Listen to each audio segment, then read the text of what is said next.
There's Grainger, offering professional-grade supplies backed by product experts so you can quickly and easily find what you need. Plus, you can count on access to a committed team ready to go the extra mile for you.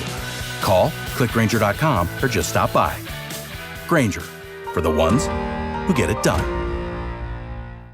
eBay Motors, here for the ride. Elbow grease and a whole lot of love transformed 100,000 miles and a body full of rust into a drive entirely its own. LED headlights, spoilers, whatever you need, eBay Motors has it all at affordable prices. And with eBay Guaranteed Fit, it's guaranteed to fit your ride every time. With all the parts you need at the prices you want, it's easy to bring home the win. Keep your ride or die alive at ebaymotors.com. Eligible items only. Exclusions apply. Texting privacy policy and terms and conditions posted at textplan.us. Texting rules for recurring automated text marketing messages. Message and data rates may apply. Reply stop, opt out. Minimum purchase required. Interest accrues from date of purchase but is waived if paid within promotional period. Go to windowappointmentnow.com for full offer details. Attention all homeowners. Do you know when to replace your windows? Feeling too hot or cold? Fog between the glass? Spending too much on expensive energy that literally goes out the window? It's definitely time to replace. If you've put off replacing windows in your home because it's too expensive, here's great news. You can now get a free in-home window consultation and free price quote from Renewal by Anderson. And right now, you could buy one window or door and get one 40% off. Just text FRONT to 200-300 for your free consultation on top quality affordable windows or patio doors for $0 down, 0 payments, and 0 interest for a year. That's right, you don't pay a dime for an entire year. Plus, buy one window or door and get one 40% off. And right now, save an extra $200 off your entire purchase. Text FRONT to 200-300 right now. Text FRONT to 200-300. Don't wait. Text the word FRONT to 200-300. Text FRONT to 200-300. Staying active and healthy as we age starts with strong bones. To keep your bones strong, you need calcium, vitamin D, and regular exercise. A bone density test called DEXA helps detect low bone mass and bone disease called osteoporosis. If you're 65 or older, Medicare provides free bone density tests every 2 years. Ask your doctor to schedule yours. For more information on how to be bone strong, visit pathtogoodbonehealth.org. Hey, Joe, I thought you were retired. Living on a fixed income is tough. So here I am, an essential worker. I know. I mean, food prices are going up every day. Thank goodness for benefitscheckup.org. Benefits what? benefitscheckup.org. It's a free website where people over 60 can find help to pay for food, medicine, even utilities. I got $1,200 a year in benefits. Maybe it can help you. We are Sports 56, WHBQ Memphis, and W253DF Memphis, Flynn Broadcasting Stations. It's time to get up and get your day started. Morant. Oh! A jawbreaker! It's Sports 56 Mornings with Greg Gaston and Eli Savoy on Sports 56 and 98.5 FM. The first hour of Sports 56 Mornings is brought to you by East Memphis Ace Hardware at the corner of White Station and Quince. Now, here are your hosts, Greg and Eli. They get up every morning from the alarm clocks, warning, take the 8:15 into the city. It's Friday. The weekend just about here. We welcome you into Sports 56 Mornings on this first day of March, the Friday, March 1st, 2024 edition. March Madness, I guess, officially underway. Greg Gaston, Eli Savoy, Zach Boyd with you from the Family Leisure Studios. Family Leisure, where family and fun come together. Factory direct pricing on swimming pools, spas, patio furniture. Yes, it's just about patio season. Come by Family Leisure. Check out the new 2024 patio furniture sets, 2120 Whitten Road, just north of I-40. And the first hour of the program is brought to you by East Memphis Ace Hardware. Currently 42 degrees. We'll only get up to about 55 today. The rain that we had overnight, maybe a lingering shower this morning, but pretty much will roll out of the area. And then we're looking at cloudy skies tonight. Low of about 44, partly cloudy skies, areas of patchy fog. And then the weekend looks to be really nice. Tomorrow we're looking at a high near 70, partly sunny, and then 77 on Sunday. Also partly sunny skies before rain rolls in next week. Coming up on the program today, the Tigers take care of business against East Carolina 82-58 last night. We will discuss that on the program. And Looks like Penny Hardaway has figured out the old net thing, even though that is not a prerequisite for the selection committee. It is part of the criteria. I'm sure they look at it. And the net has been a bugaboo to the Tigers this year because it takes into consideration margin of victory. Last night, Penny talked about it after the game, went out there and won by 24 on the road. So good win for the Tigers. We will discuss that on the program. Also, the Grizzlies back in action. They will play 2 against Portland, one tonight, one tomorrow night. And we got some tickets to give away for tomorrow night's game. We will tell you about that in just a few moments. The American Conference football schedule, as expected, was released yesterday after we wrapped up our show. We will go over that for the Tigers. Also, SEC Media Days, their schedule is out for this summer. We'll tell you who will be appearing on what days. John Varlas will join us from Cookeville at 7:25. That's the site of the Division II State Basketball Tournament. Matt Dillon at 8:25 with the Tiger Basketball Report. Tigers now get ready for UAB Senior Day on Sunday at FedEx Forum. And then at 9:05, we'll talk to Sam Hardiman, the Daily Memphian government and enterprise reporter.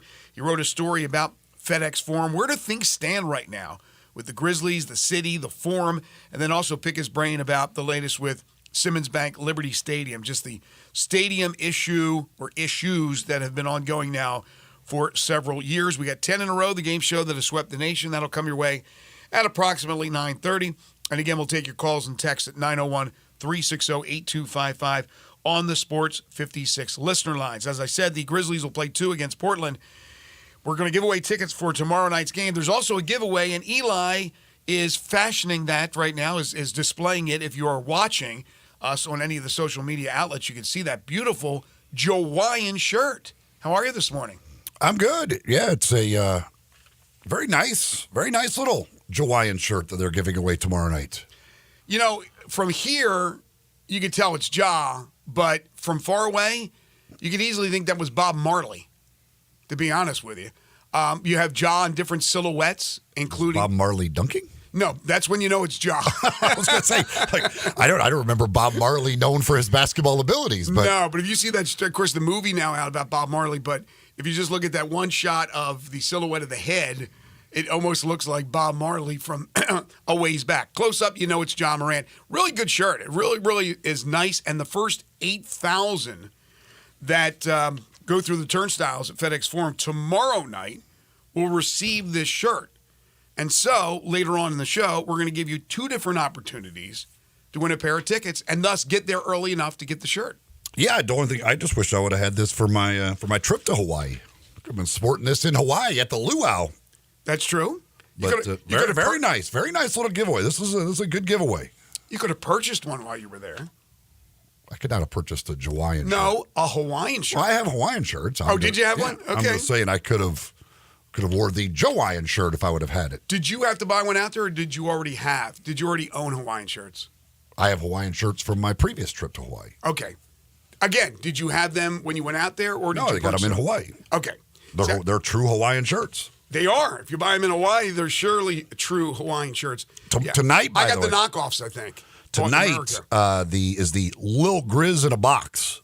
That's the giveaway tonight. First 5,000 fans will get the Lil Grizz in a box. Not the little, the Lil. Lil Grizz. Lil Grizz in a box. So tonight with the Grizzlies in Portland, just quick thoughts on that, and then we'll get into the Tigers. Want to talk about the football schedule as well before John Varlas joins us. But do the two teams, I know this isn't true, this is tongue-in-cheek, but do they battle to miss shots tonight? Is that the challenge these next 2 days with Portland and Memphis? Again, I'm not sure how much either team actually wants to win the game. Right.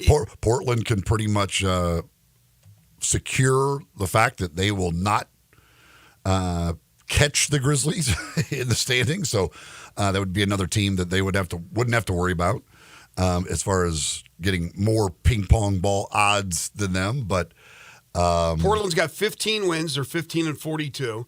The Grizzlies right now stuck on 20-39 as they've lost 3 straight.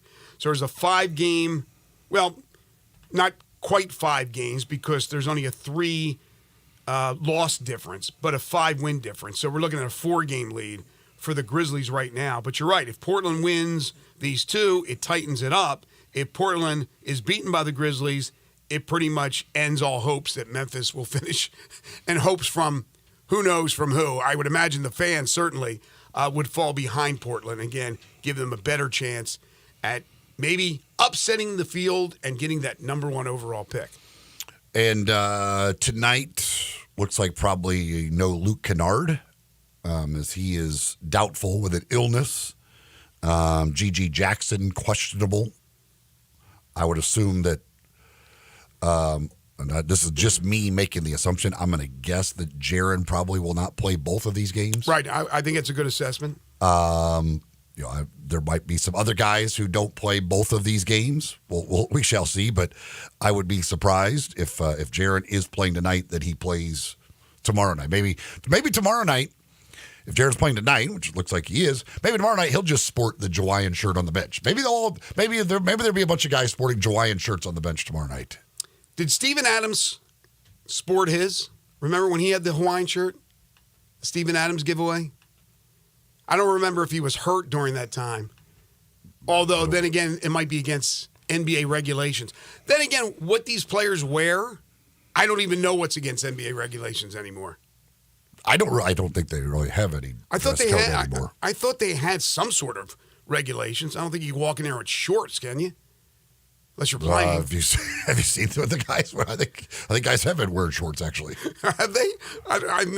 I haven't noticed the shorts, but I do know that it's a fashion show every time they come to work because it's there's the video to prove it, I guess. But anyway, that will be the giveaway tomorrow night. Eli mentioned the giveaway tonight. We'll have tickets for tomorrow night, and we'll give you a chance to win later on in the show. And again, we'll give you a chance to win a great prize package with 10 in a row, the game show that has swept the nation. The Tigers go to Greenville last night, and you weren't kidding yesterday when you talked about how bad East Carolina was as a team shooting the basketball.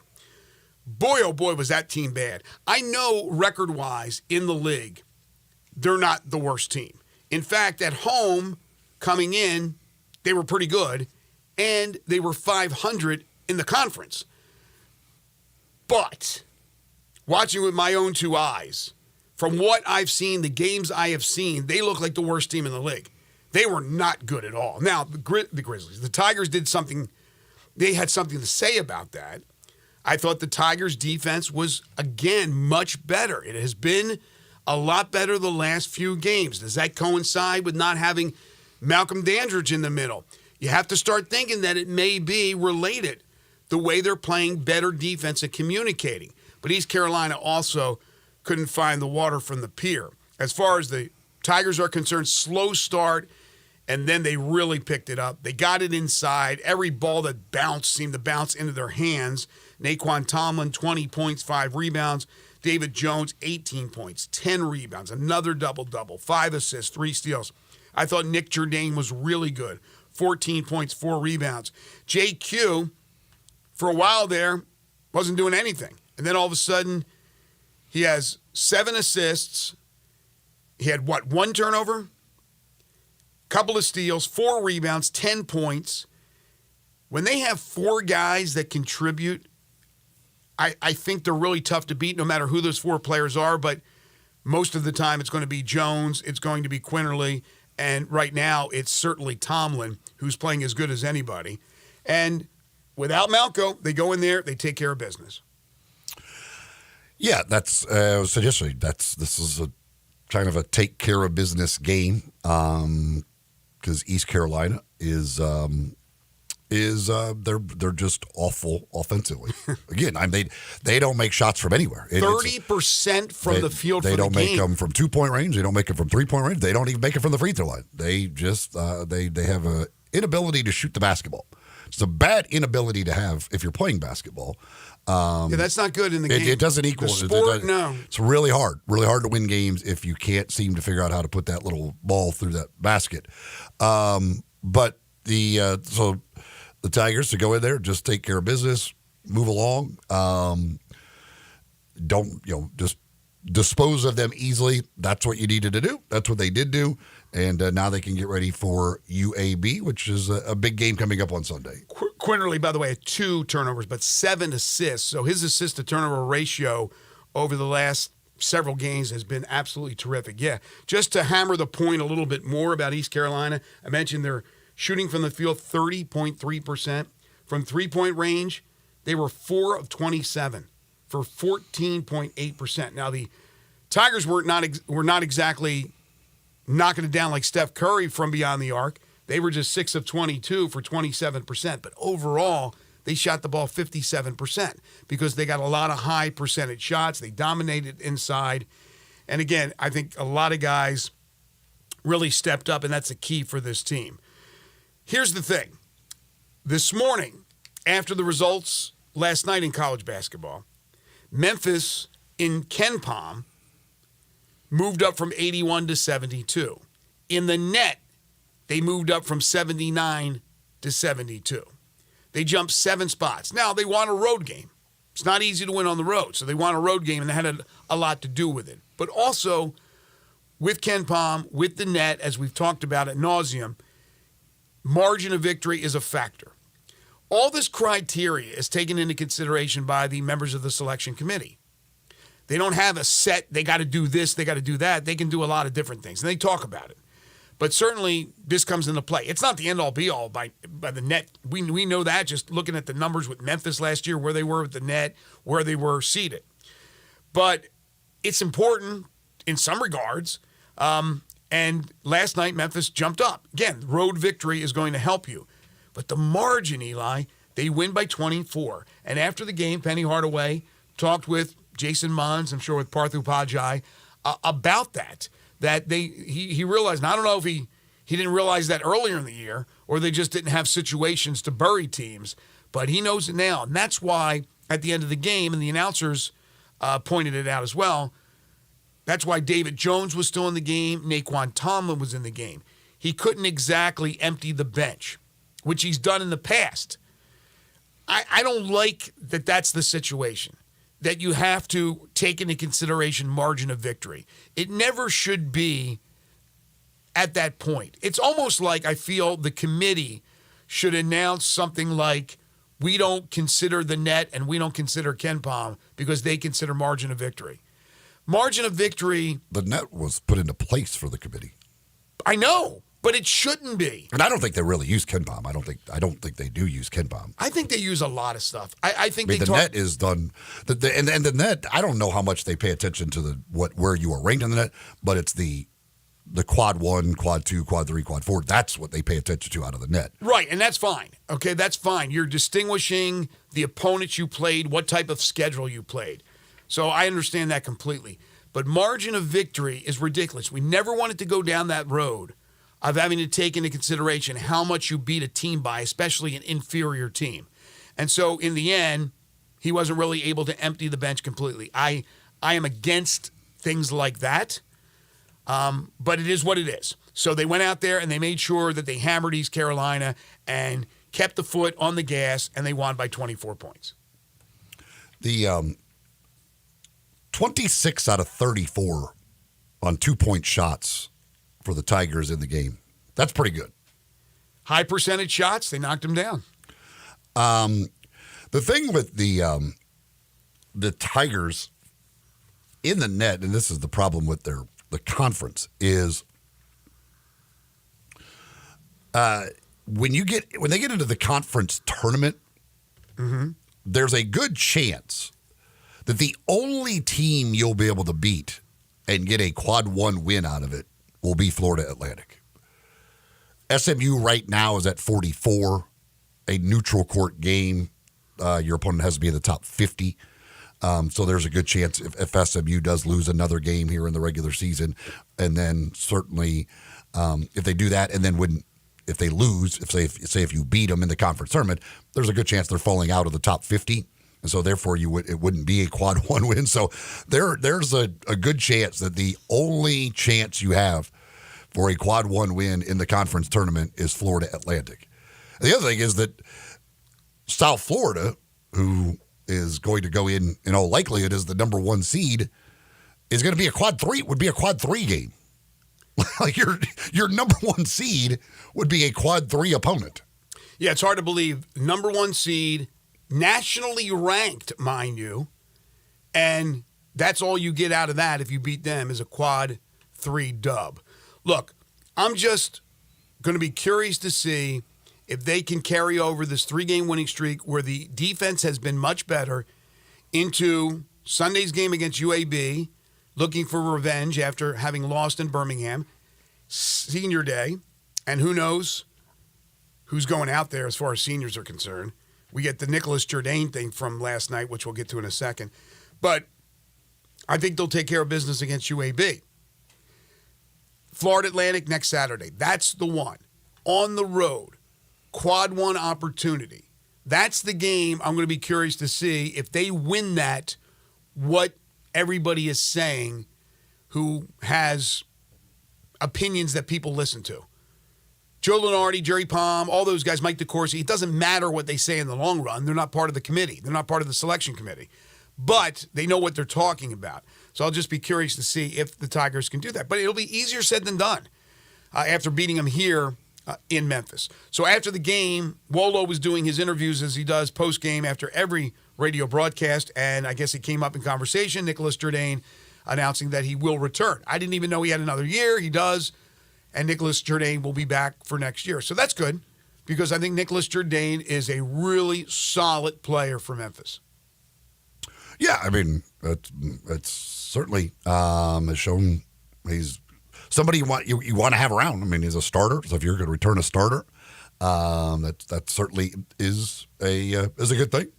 Yeah, you had Eddie Moore, who has eligibility left, who doesn't have eligibility left. I just assume everybody has eligibility left. I assume everybody has endless eligibility until I'm told otherwise.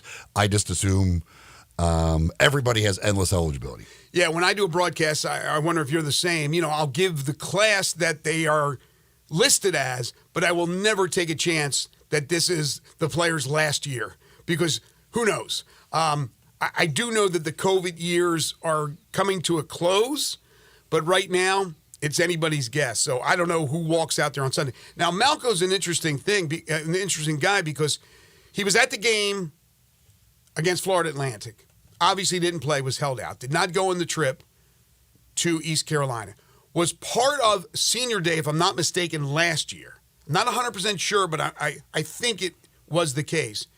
And then he had the chance to come back, waited until August, decided to come back. I don't think, one, he will be honored again. Now, if he wasn't honored, I don't know what happens when you're being held out, and we have not heard any more information about that investigation. So I have no idea. Your guess is as good as mine what they end up doing on Sunday. But as of now, still nothing new with the Dandridge situation. You would have to guess, unless something comes down the next 48 hours, that he will not play Sunday and who knows, may not play the rest of the season, which will certainly be a challenge against UAB and their bigs. And once again with Florida Atlantic and the big Russian Golden when you play down there a week from tomorrow.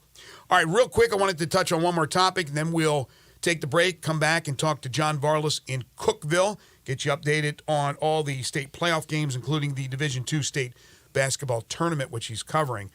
The American Conference officially released their schedule for the football season. Memphis already knew their opponents, but now you have the dates of the games. You don't have the times or the network affiliates, but you do have the dates of the game.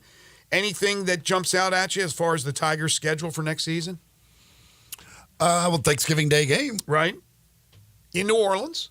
Getting a little Thanksgiving action. That's interesting to get for the league to move on to Thanksgiving Day itself. They'll still have a Black Friday game as well, but Thanksgiving Day has been generally an NFL thing other than the Egg Bowl. But now the American Athletic Conference putting that big game, which should be a big game on paper as you look at it and start projecting the Tigers and Tulane, figures to be one of the bigger games in the conference this year. And to move that on to Thanksgiving Day is an interesting thing. Well, you have Florida State. We knew they were going to play Florida State in the non-conference. And that'll be a challenge, right? You're going up against a team that had an amazing year last year. They lose some pieces, but Mike Norvell brings in a lot of pieces. So if you lose that game, which you're expected, not by the Tigers, but by most people and the pundits, then you have a loss already on your resume. Now, you haven't lost in the conference, but remember, they're trying to not only win the conference, but to be the group of 5 representative with the best conference championship ranking. So you'd have to win the conference championship, and you would have to be ranked the highest of all the conferences. Well, if you lose a game in the conference, still win the conference championship, you'll have 2 losses. It may prevent you from getting that extra piece and being in the playoff. So therefore, it's a challenge to run the schedule other than Florida State. Now, there's a chance you can lose 1, win the conference championship, have 2 overall losses, and still be the highest ranked, but it's going to be an uphill battle. So that's a challenge because you're going to have to go on the road. I think it's an improving South Florida team. You do get North Texas at home. You do get UAB at home, 2 teams you struggled with last year but won. You go to UTSA, and I don't know what to expect from that team now that Frank Harris and his 20 years of eligibility has run out. Charlotte gave you a tussle as well, but you got them at home, so that's favorable. And then you mentioned the Thanksgiving Day game against Tulane. Hopefully the Tigers have taken care of business, and it sets up maybe a battle between the top 2 that would come back and play again in the championship round. Who knows what will happen, but that could be an epic game on Thanksgiving with so much importance on the line.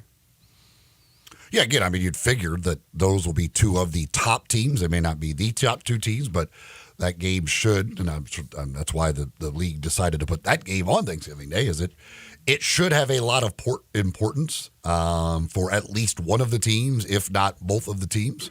So, again, it's just it's interesting for me to see the league going to Thanksgiving Day because obviously the Egg Bowl has done it, and that's been a tradition, but you're going up against the NFL.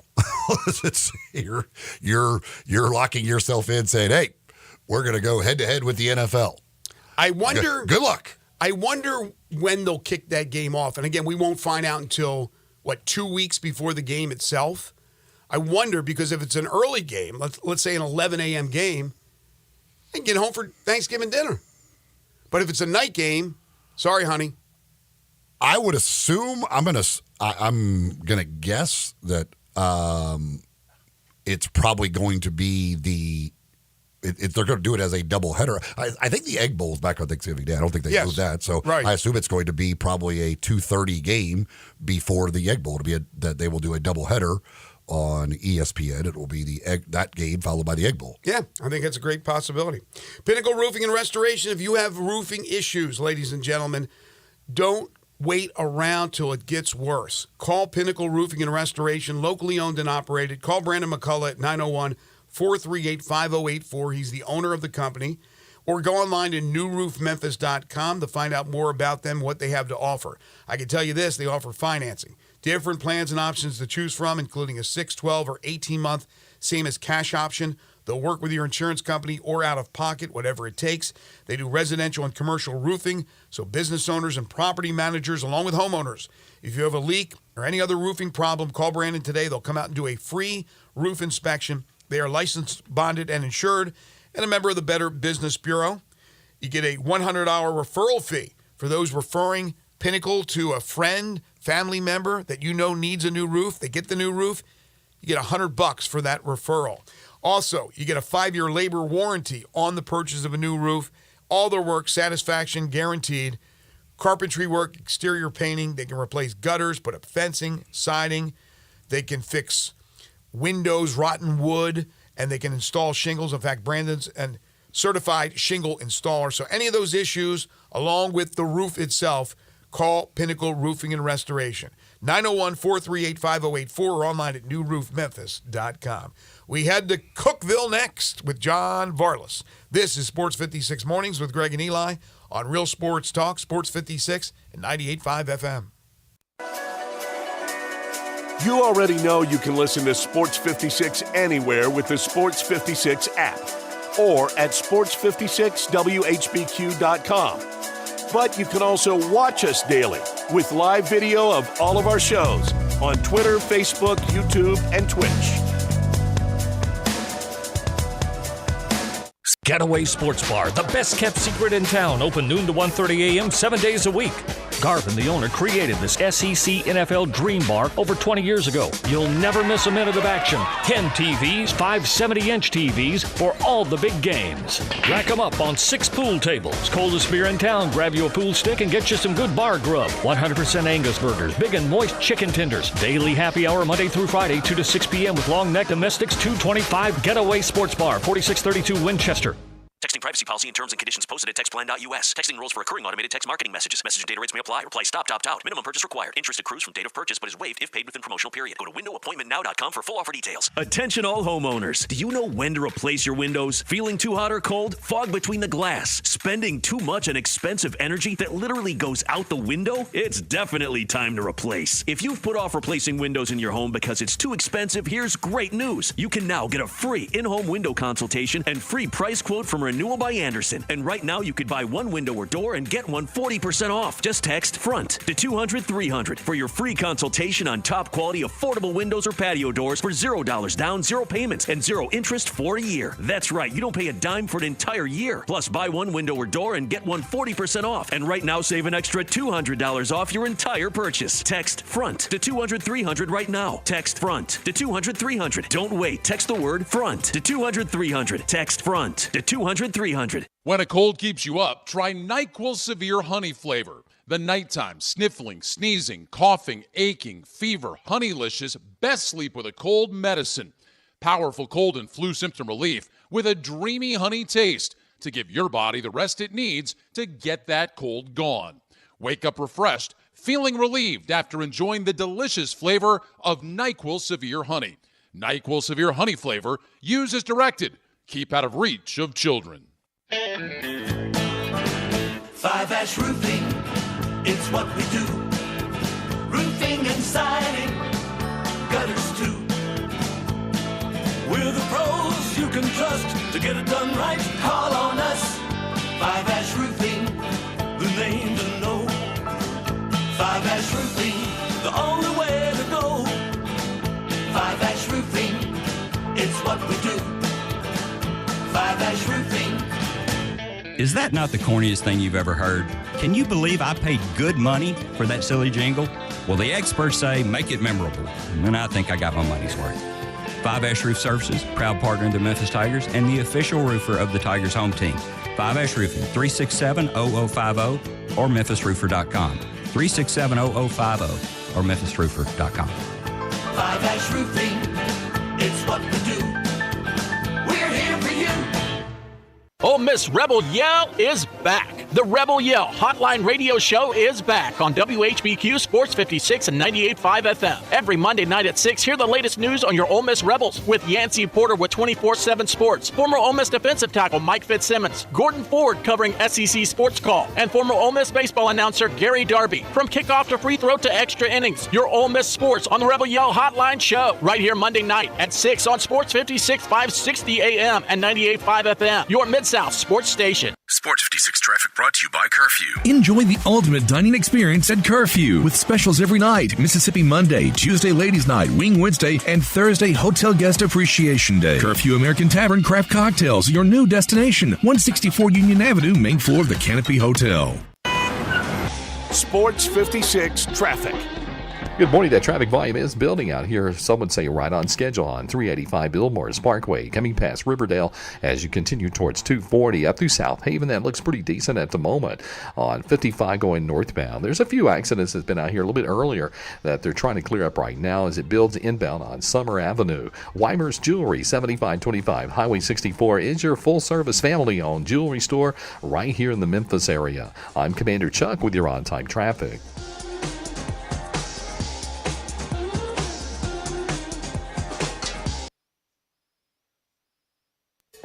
Now, back to Sports 56 Mornings on Sports 56 and 98.5 FM. This hour is brought to you by East Memphis Ace Hardware at the corner of White Station and Quince. Here once again, Greg Gaston and Eli Savoy. Welcome back. 7:31 the time. Hour one on this fabulous Friday, the first day of March. March Madness officially underway, I guess. Greg Gaston, Eli Savoy, Zach Boyd with you. Plenty of basketball this weekend at the NBA level, at the college level, and at the prep level. It's time to talk to John Varlas. It's time for Greg and Eli's weekly visit with John Varlas of the Daily Memphian. Check out John's prep sports coverage and more at dailymemphian.com. Now, here's John Varlas with Greg and Eli. It is that time of year where John puts a lot of miles on his vehicle. He is in Cookeville, Tennessee for the Division II state basketball tournament in the great state of Tennessee. He is the award-winning prep reporter from the Daily Memphian, John Varlas, but so much more. You can follow him on Twitter at John Varlas. How's Cookeville, John? Hey, good morning from the Cumberland Plateau, guys. How's everybody? Doing well. What's that mean, the Cumberland Plateau? Well, it's just a geographic feature where Cookeville is located. It's like saying, good morning from the Rocky Mountains or whatever. I don't know. I'm just trying to be pleasant with you guys and spread some geographical knowledge of our great state of Tennessee. Thank you. It starts to get really hilly there, right? How far is Cookeville from here? It's almost 300 miles. I'm here at exit 287, actually. So it's right. Okay, I know. It's right before Knoxville. Yeah, it's right before where the time changes. Actually, it's okay. So you are still Central Time. Yeah, still Central Time. I was thinking you're actually in Eastern Time zone. No, only just barely though. I think Central Time changes maybe another 50 or 60 miles down the road. But it's Cookeville's basically 70 miles outside of Nashville. Okay.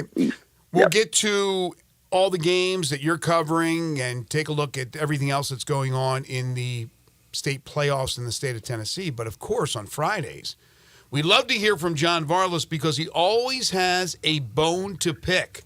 This week's bone is? Well, this one's kind of with myself, actually, and I've made it I think I've mentioned this with you guys, my business idea, which is for older people like myself and, maybe you, Greg, might be interested in this, but to have a young person on retainer to help you figure out technology. And I really could have called somebody into action yesterday. Last night we got done early with the basketball. There was only one game. It was an afternoon start, so we were done kind of early, and I get back to the hotel room, after getting something to eat, and I'm like, man, maybe I'll put on, a ball game, try to find some hoops to watch and just relax. And I couldn't figure out how to turn on this television, guys.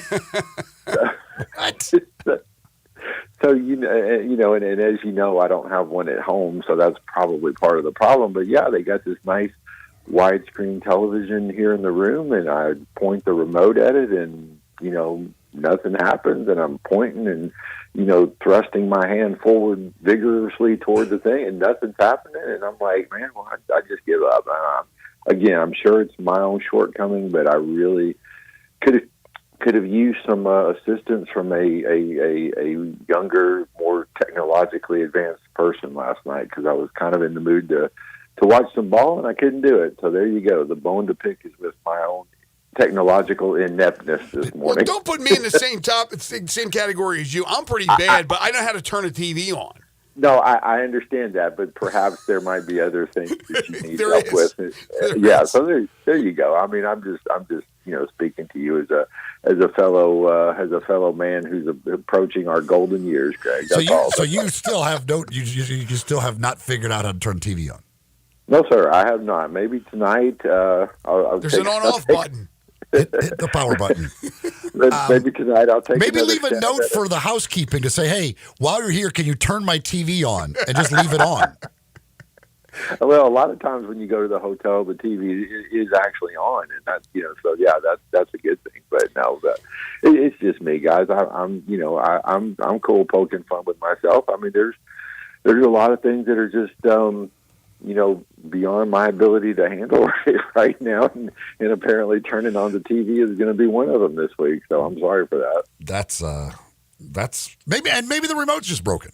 Maybe the remote, maybe the battery, maybe not your fault. Maybe it's just a bad remote. I don't know. It could be. I mean, like I said, there was one light that came on kind of on top of the TV, but I don't know. But I might take another stab at it tomorrow, and I'll be happy to update you guys. The things next we week. learn. The things we set learn aside about some time Vargas. to try and turn your TV on. Build in a block of about an hour tomorrow to see if you can get your TV turned on. John is amazing. John does not honk his horn. John doesn't have a television at home. On and on and on. The list is incredible. Do you toot your own horn, by the way? I know you don't honk your horn, but do you ever he toot your own does horn? toot his own horn, though.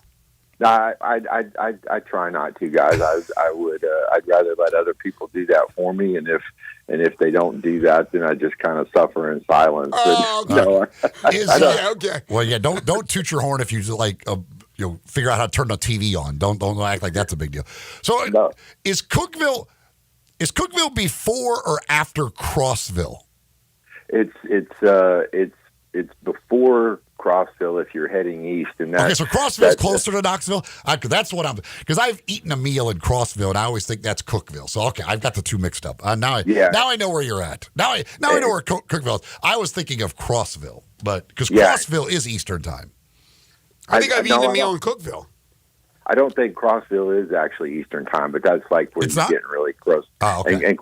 And Crossville is actually where they have the Buc-ee's in Eli. I don't know if you're a Buc-ee's fan. I've never been to a Buc-ee's. They've got a Buc-ee's in Crossville now? Oh, you got to go to Buc-ee's, man. Oh, yeah. They do. Exit 320, and I'm certainly going to make the 30-mile drive down there at some point before I come back home. Oh, yeah. It's a good one. The Crossville and Buc-ee's exit 320, it rocks, and it's one of the pleasures of coming to Cookeville because you're only 30 minutes away. Man, you got to do it, right? Absolutely. So, John, which teams are from the area that are still alive and in the state tournament? And then we'll get into the public schools as they get ready for their state tournament as well. Well, real good performance yesterday, guys, from Briarcrest. They won their semifinal game against Pope John Paul Prep 73-51, and so they will play in the Division II AA state championship game Saturday, 1:30 p.m. against Brentwood Academy. That's a rematch of last year's championship game. Brentwood beat Briarcrest in the final, so I know Briarcrest has kind of been looking forward to maybe getting another shot at BA, and they have their chance. I mean, and that's going to be it's a really good team. Brentwood Academy is led by Tyler Tanner, who's going to play college basketball at Vanderbilt, and then a kid named George McIntyre, who's a Tennessee football commit, a big quarterback that a lot of people might be familiar with. He's about 6'5", 6'6", really good arm, and he's going to play college football at Tennessee, but he's also a really good high school basketball player. So it's going to be a tough challenge for Briarcrest. They played well yesterday. They got off to a fast start. They got a senior on the team named Braden Bryan. He came out of the gate smoking, and he scored 17 points in the first 9 or 10 minutes of the game, got them a double-digit lead that they never relinquished, really. And, it was kind of one of those games where they were in control, from early on, and Braden really had a lot to do with that with his fast start. So we'll see how Saturday plays out. But I like Briarcrest's chances. I mentioned Tyler Tanner and George McIntyre, but I think they can combat those two guys. And Briarcrest has just been playing really good basketball this year. Really sound team that's fun to watch. They pass the ball, they share the ball well, and they're really well coached. So it's going to be interesting to see if they can finish the job on Saturday. Did I see the Fred Smith kid had almost a triple-double in less than 20 minutes? He did. He was really kind of a nice, quietly effective performance from Fred, and I didn't even realize he had put up those numbers, Eli, until Coach Harrington pointed it out in the postgame. Yeah, he picked up one foul, 15 seconds into the game, and then he picked up a second foul late in the first quarter. So he sat out the entire second quarter as they tried to get to halftime. With him having just 2 fouls, and yeah, he was very limited, but he finished with 8 points, 10 rebounds, and 8 assists. Really, really solid performance too from Fred. And it's interesting, Eli. At 6'7" on the high school level, he is the kid that Briarcrest actually runs their offense through. He's a really good passer for a big man. He's got soft hands. He passes well. from the high post into the low post, finding the cutters and things like that in their offense. And, he's just a really, really skilled ball player, and you can see the difference, man. When he was on the floor yesterday, they got easy bucket after easy bucket after easy bucket. And when he was not on the floor, there were times when they really struggled to score and really struggled to, even maintain possession of the ball. So, Fred is a huge difference maker. Right. And he was awesome yesterday in limited minutes. For sure. He's a sophomore? He's a sophomore, yeah. I've seen, there's a certain University of Memphis coach who's been seen at some Briarcrest games this year. Let's just put it that way. He's a really, really talented kid. Where is he ranked in that class? Is he highly ranked in his class? Yeah, I haven't looked nationally or state, or here locally, statewide.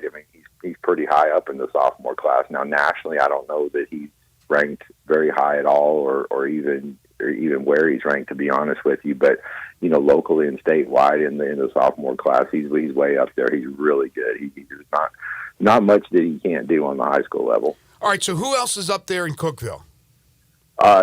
Today we'll have two small private school games with the boys. ECS, real cool story with ECS, and in fact we had posted a story on them this week at the Daily Memphian. They started off the season not great, 7-8, but they've won 10 of their last 12 games coming down the stretch. So they're going to play in the semifinals today at 1:30 against a really good team from Providence Christian, and then at 5:30 today, FACS, which for my money has one of the most exciting teams in the area, regardless of size or classification. Really good starting lineup. Really talented players with those guys. They'll play it today at 5:30 p.m. against Silverdale Baptist from the Chattanooga area. So two Memphis teams in the small semifinals today, and it's going to be fun to see how those guys fare. All right, so that's everybody that's in Cookeville? Yep, 3 boys teams. Okay. When we come back, John, we'll take a look at what's going on in the private or the public schools here in Memphis in the battle to get to the state tournament. So we'll get an update with you on that. John Varlas joining us from Cookeville, the site of, or no, it's Crossville's the site of the Buckies, but we'll get more from him when we return. In the meantime, this hour of our program is brought to you by East Memphis Ace Hardware, corner of White Station and Quince is where you'll find them. We're going to have some beautiful weather, it looks like, this weekend. Chance to maybe do some projects around the house, get out in the yard, do some work in the yard, do some maybe landscaping, things like that. Well, you may need some supplies. Well, head on over to East Memphis Ace Hardware. They'll take care of you with everything you need. Great staff to help you find it as well. Look like a good weekend to be hitting the grill. I plan on doing some work on my Big Green Egg this weekend, doing some grilling on that. Hey, they've got the Big Green Egg. They're a platinum dealer of the Big Green Egg with all the eggs and the egg accessories as well at East Memphis Ace Hardware. All right, more on the preps with John Varlas when we return. This is Sports 56 Mornings with Greg and Eli on Real Sports Talk, Sports 56 and 98.5 FM. Join the voice of the Tigers, Dave Woloshin, for Wolo and Friends. Weekday mornings from 10 to 11 here on Sports 56 and 98.5 FM. Welcome to the Rendezvous. This is John Vergas. When my dad started the Rendezvous in 1948, I don't think anyone could have imagined we'd still be serving shoulder, cheese plates, and our world-famous dry rub ribs 75 years later. But we are still here in the basement, in an alley in downtown Memphis. We sincerely thank you for making the Rendezvous what it is today. Charlie Vergas Rendezvous, serving the official barbecue of the Memphis Grizzlies.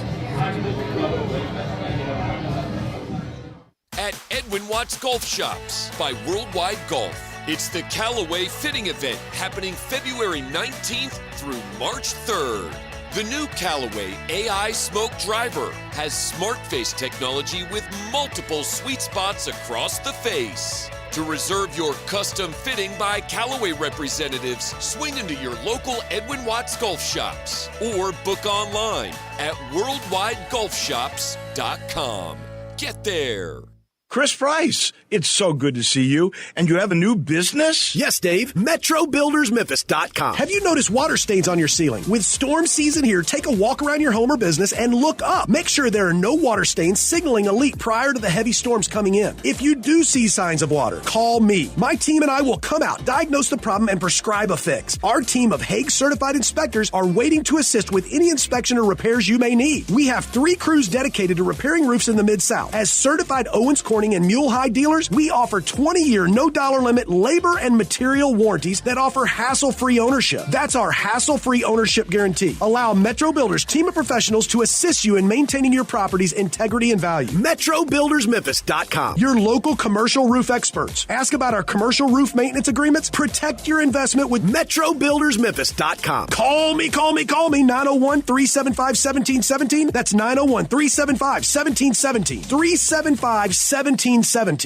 Join Jaron, Gigi, and your Memphis Grizzlies tonight at 7 p.m. when your Grizzlies host the Portland Trailblazers on Grizz's birthday. Arrive early, first 5,000 will receive Little Grizz in a box. Get loud, show your grit, and get ready for an epic matchup by securing your tickets today at Grizzlies.com.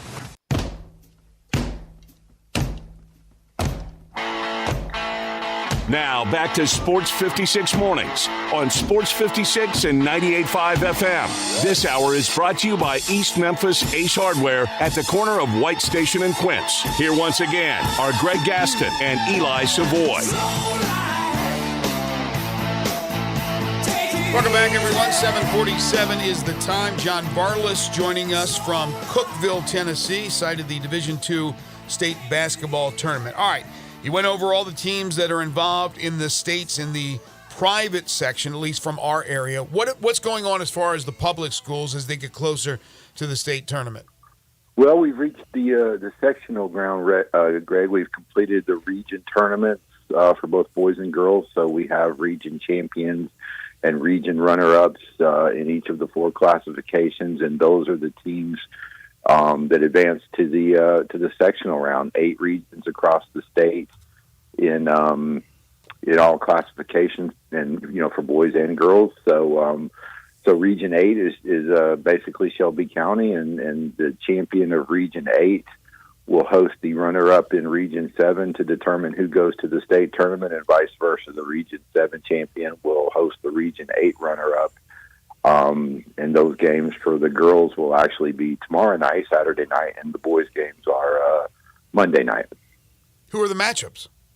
Well, on the boys' side, last night Cordova and Bartlett played for the 4th time this year in the region championship game, and Bartlett got them. So Bartlett's beaten Cordova 3 times this year, and interestingly enough, those are the only 3 games that Cordova's lost. Wow.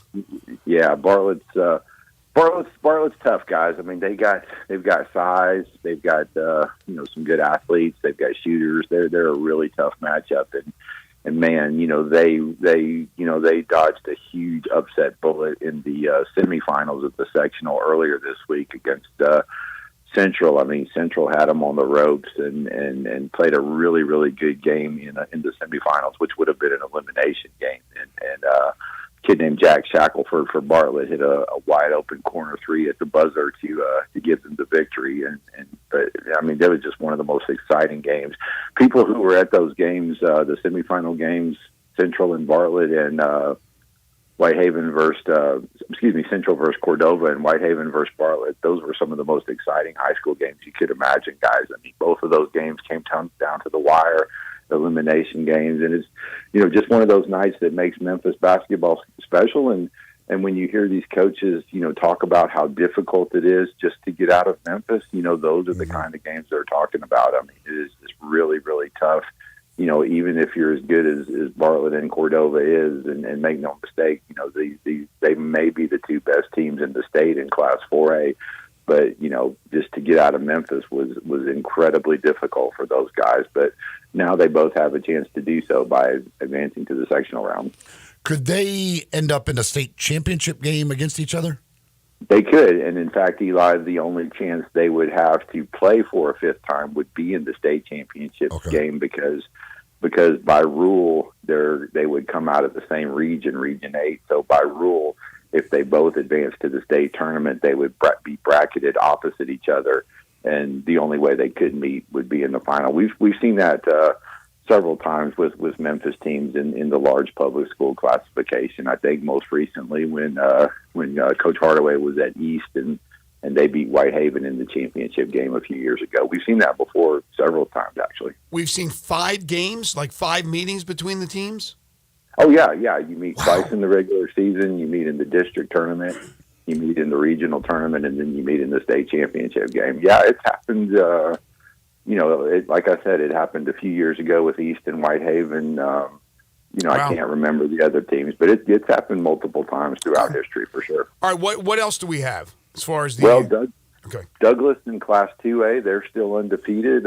They will host Milan in Milan from West Tennessee on Monday night. It's going to be interesting to see if Douglas is only 4 victories away, guys, from completing an undefeated state championship season, and that would be historic. There's only 3 other teams in Memphis that have done that. So, fun story developing there. Ridgeway has advanced in AAA, really good team with Ridgeway.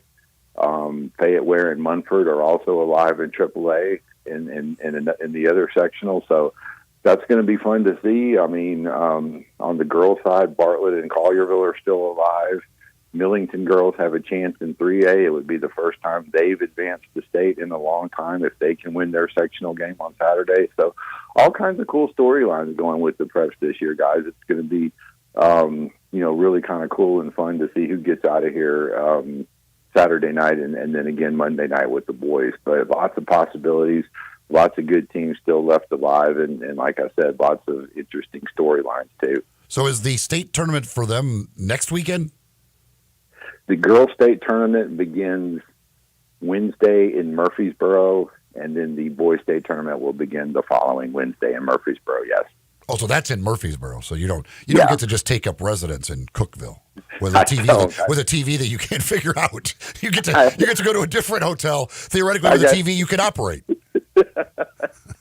Yeah.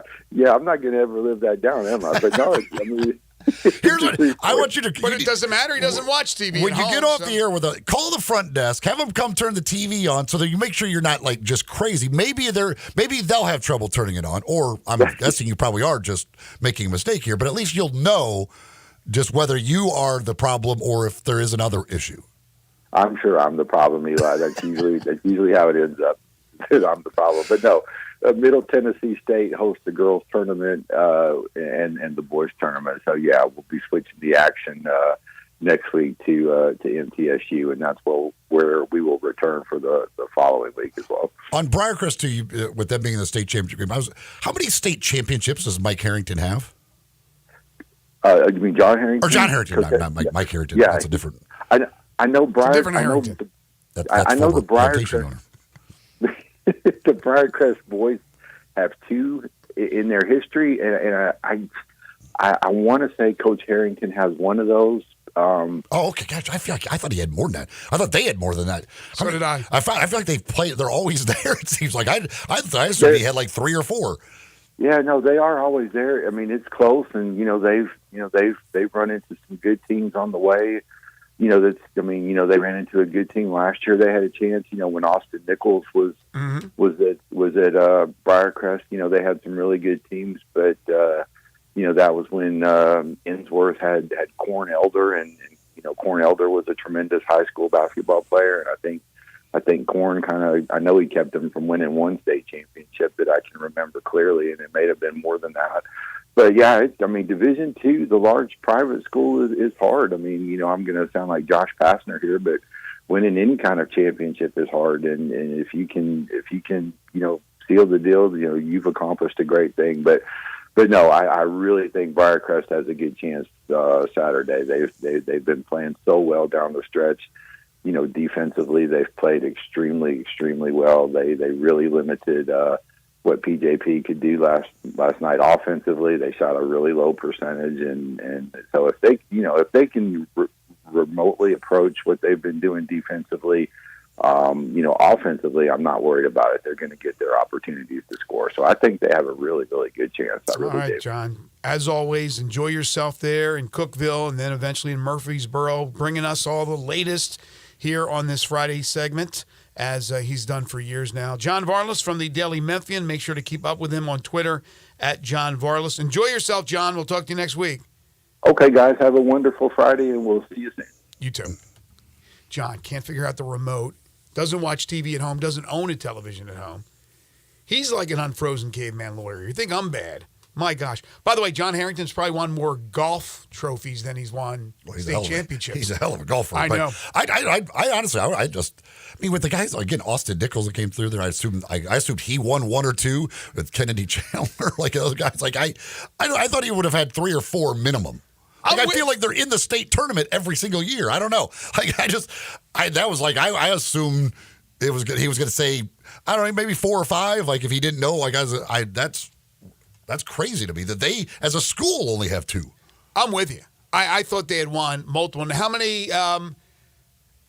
has Bubba won at Christian Brothers? I don't know. Just curious. And, obviously there's some really good private schools right here in the city, but all throughout the state, it's a battle. And obviously with them winning just the one, I mean, that shocked me as well. I know where you can always win a state title. Well, this makes no sense, but you're going to get the best at Corky's Ribs and Barbecue. That's what I'm trying to say.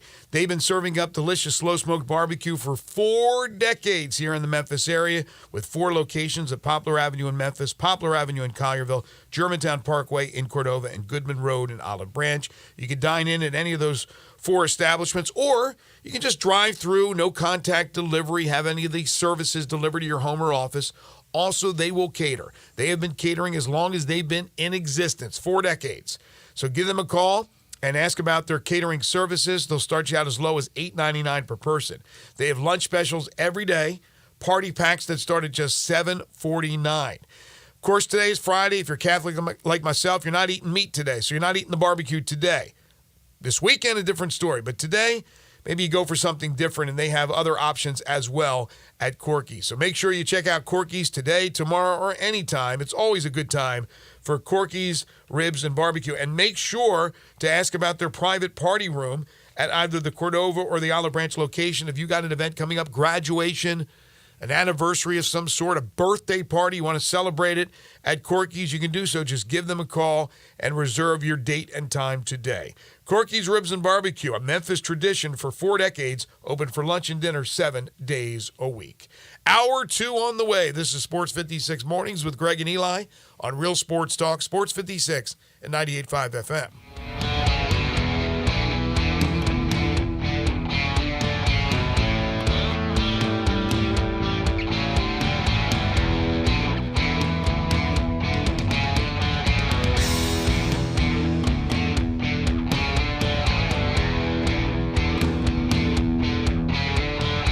Guns, guns, and more guns. Over 700 firearms in stock. Home defense guns, old guns, new guns, used guns, big guns, little guns. Every gun you can think of, Classic Arms has them. All brands like Glock, Sig, Colt, Ruger, Smith & Wesson, Browning, Beretta, Benelli, Remington, Winchester, and more. Guaranteed lowest prices in town. Only gun importer in the Mid-South. Free gun inspections and appraisals and free bore sighting for the upcoming deer season. Shop online at ClassicArmsOfMemphis.com or visit Classic Arms at 1740 Germantown Parkway behind Corky's Barbecue in Cordova.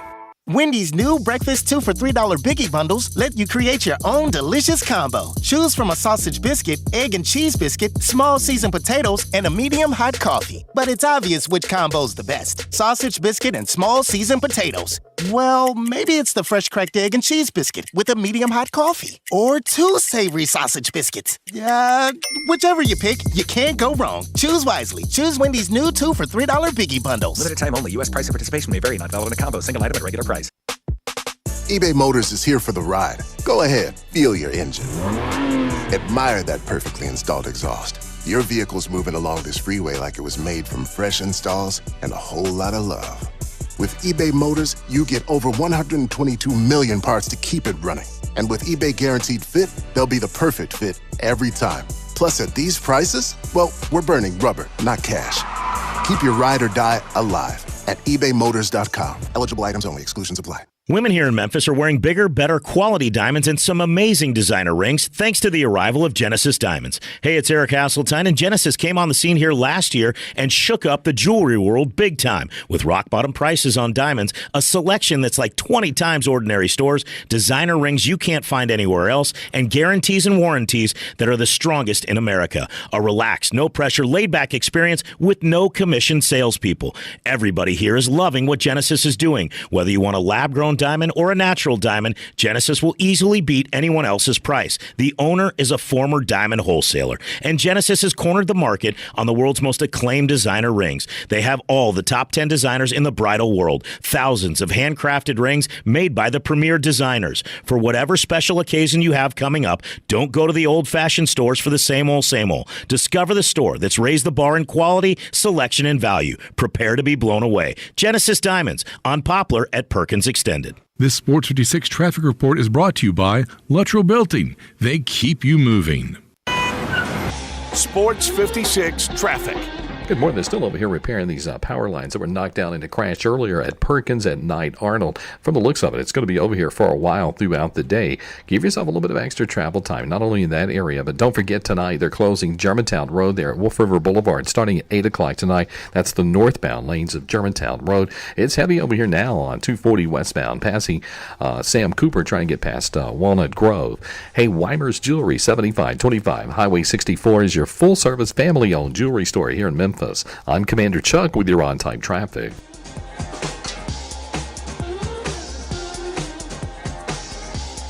We are Sports 56, WHBQ Memphis, and W253DF Memphis, Flynn Broadcasting Stations.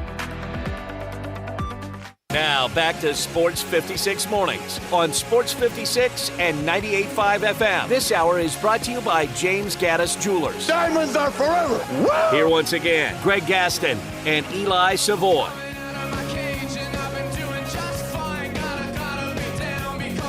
Welcome back. 8:03 the time, hour number 2 here on Sports 56 Mornings. Greg Gaston, Eli Savoy, and Zach Boyd with you from the Family Leisure Studios. Family Leisure, it's where family and fun come together. 2120 Whitten Road, just north of I-40. Currently 42 degrees. It will get up to only 53 today. Cloudy skies. A lingering shower after the overnight rain is possible this morning. Other than that, it'll just be a gloomy, cloudy day. And then tonight, temperatures dropping to about 44. And we're looking at just straight up clouds.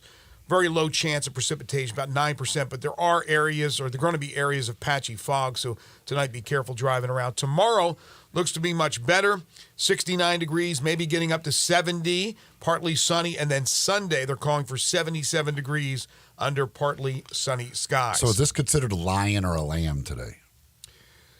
Ooh, I would say a lion. Still cold. I mean, we just had warm weather. We're going to get warm weather again. We're sandwiched in between. We're going to have the patchy fog tonight. Cold. It's not crazy cold. I mean, in fact, I'm going to attempt to play golf today. It's not crazy cold. I don't know. What is our normal temperature? If you're playing golf, I don't think you could play golf in lion. Well, I think golf is lamb. I used to play in snow back in Maryland, but I think what is the normal temperature, the average temperature March 1st in Memphis? I don't know if that's something you could look up, Zach. But what the temperature is normally, I'm guessing it might be around 55. So it may be just a normal March 1st day. Second hour of the program is brought to you by James Gaddis Jewelers, 4900 Poplar between Mendenhall and St. Nick. On the web at gaddisjewelers.com. They are your family's jeweler. Every Monday and Friday, they bring you the Memphis Sports Fact. Did you know Xavier Tillman, the former Grizzly, now with the Boston Celtics, he was speaking to Gilbert Arenas on Arenas' podcast, talked about the differences between the Grizzlies and the Celtics. He said, in Memphis, we were young and turnt. Talks, dancing before the games, and having a good old time. He said, in Boston, players talk about clocking in, everybody doing their thing, everybody keeping it light, and then getting the job done. It certainly wasn't a diss at the Grizzlies, but it does bring up the topic of conversation about all that stuff. I know they're having fun, and you need to have fun. It's a child's game, right? Basketball is you're not splitting the atom here. But I think it does get under the skin of some people, especially when the team loses a bunch of games and they're all dancing around and all that crap. Boston, it's like take your lunch pail to work, get the job done. It's always been like that. And it was even more of a workmanlike atmosphere when Red Auerbach was running that show up in Boston. So, again, I don't think it was any kind of a diss against Memphis. But remember, with Xavier being here, he was Xavier Tillman Sr., although not numerically up there in age. He had a child. He had a wife. It was a different deal with him than it was with a lot of these young players here in Memphis. Yeah, he is a very mature guy for his age. But, yeah, I don't think that's anything negative. Not it's at a all. different Not thing. I mean, that is what the Grizzlies have been. Like, that's their thing. Yeah, whatever floats your boat. No, I have no problem with that. I love the fact that their enthusiasm and love for the game and love for each other. But certainly, you hate to see all the talking and the laughing on the bench when they're getting their butts kicked. So that's the one time it just drives you crazy as a fan. I know that because a lot of people have said that to me. But overall, you want to have a team that's together, and they do have incredible cohesiveness. Speaking of the Grizzlies will play the Portland Trailblazers tonight. They'll play them again tomorrow night. I got 2 tickets for tomorrow night's game. And we mentioned earlier, Eli's still wearing it. He's rocking it. The first 3,000, I think I may have said 8,000 earlier. It's the first 3,000 fans will receive a Jawaiian shirt. Again, if you're able to watch us on YouTube or Facebook or Twitter, you can see Eli. Show it, Eli. Do your little runway stage thing here. There you go. Eli's got it on. Very, very sharp. First 3,000. I'm the one not wearing the teal today. First 3,000 will get the Jawaiian shirt. But you can go for free if you're the 5th caller at 360-8255. 901-360-8255. If you are the 5th caller, you got a couple of tickets to go see the Grizz and the Trailblazers tomorrow night. And if you get there early, you get the Jawaiian shirt. I'm seeing one thing here online, by the way, that says John Harrington has 2 state championships, 3 runner-up finishes. Well, Varlas. He doesn't let the facts get in the way. No, I'm kidding. I don't know. I mean, it just seems like John had more than one, right? Yeah, and John said, like, they have 2 as a school. He didn't know. I mean, it may be that Harrington has both of those, and he didn't know for sure. Exactly. If Harrington, how many of those? Also, Steve Texan says CBHS state champions in 1987. Shout out to my graduating class, and 2022. So apparently 2. That's right. They had just won recently. That's right. They had the undefeated year here just recently. Yes. So apparently that's only. I would have thought Bubba had more than that too. If that's the only 2 he has, that's shocking to me as well. How about the MUSs of the world and Lausanne's? FACS, since D. Wilkes has gotten there, they are really good. Have a chance to win another state championship. They won one, was it last year or the year prior? So they've had success. So a lot of success coming out of the Memphis area, both private and public schools, with state championships in basketball.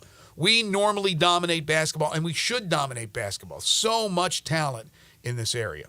All right, we've talked Tigers. We'll take your calls and texts on the Tigers at 360-8255. We've talked Grizzlies, who will play Portland tonight and tomorrow night. Again, we do have our winner, but we will give away another pair of Grizzlies tickets a little bit later on in the show.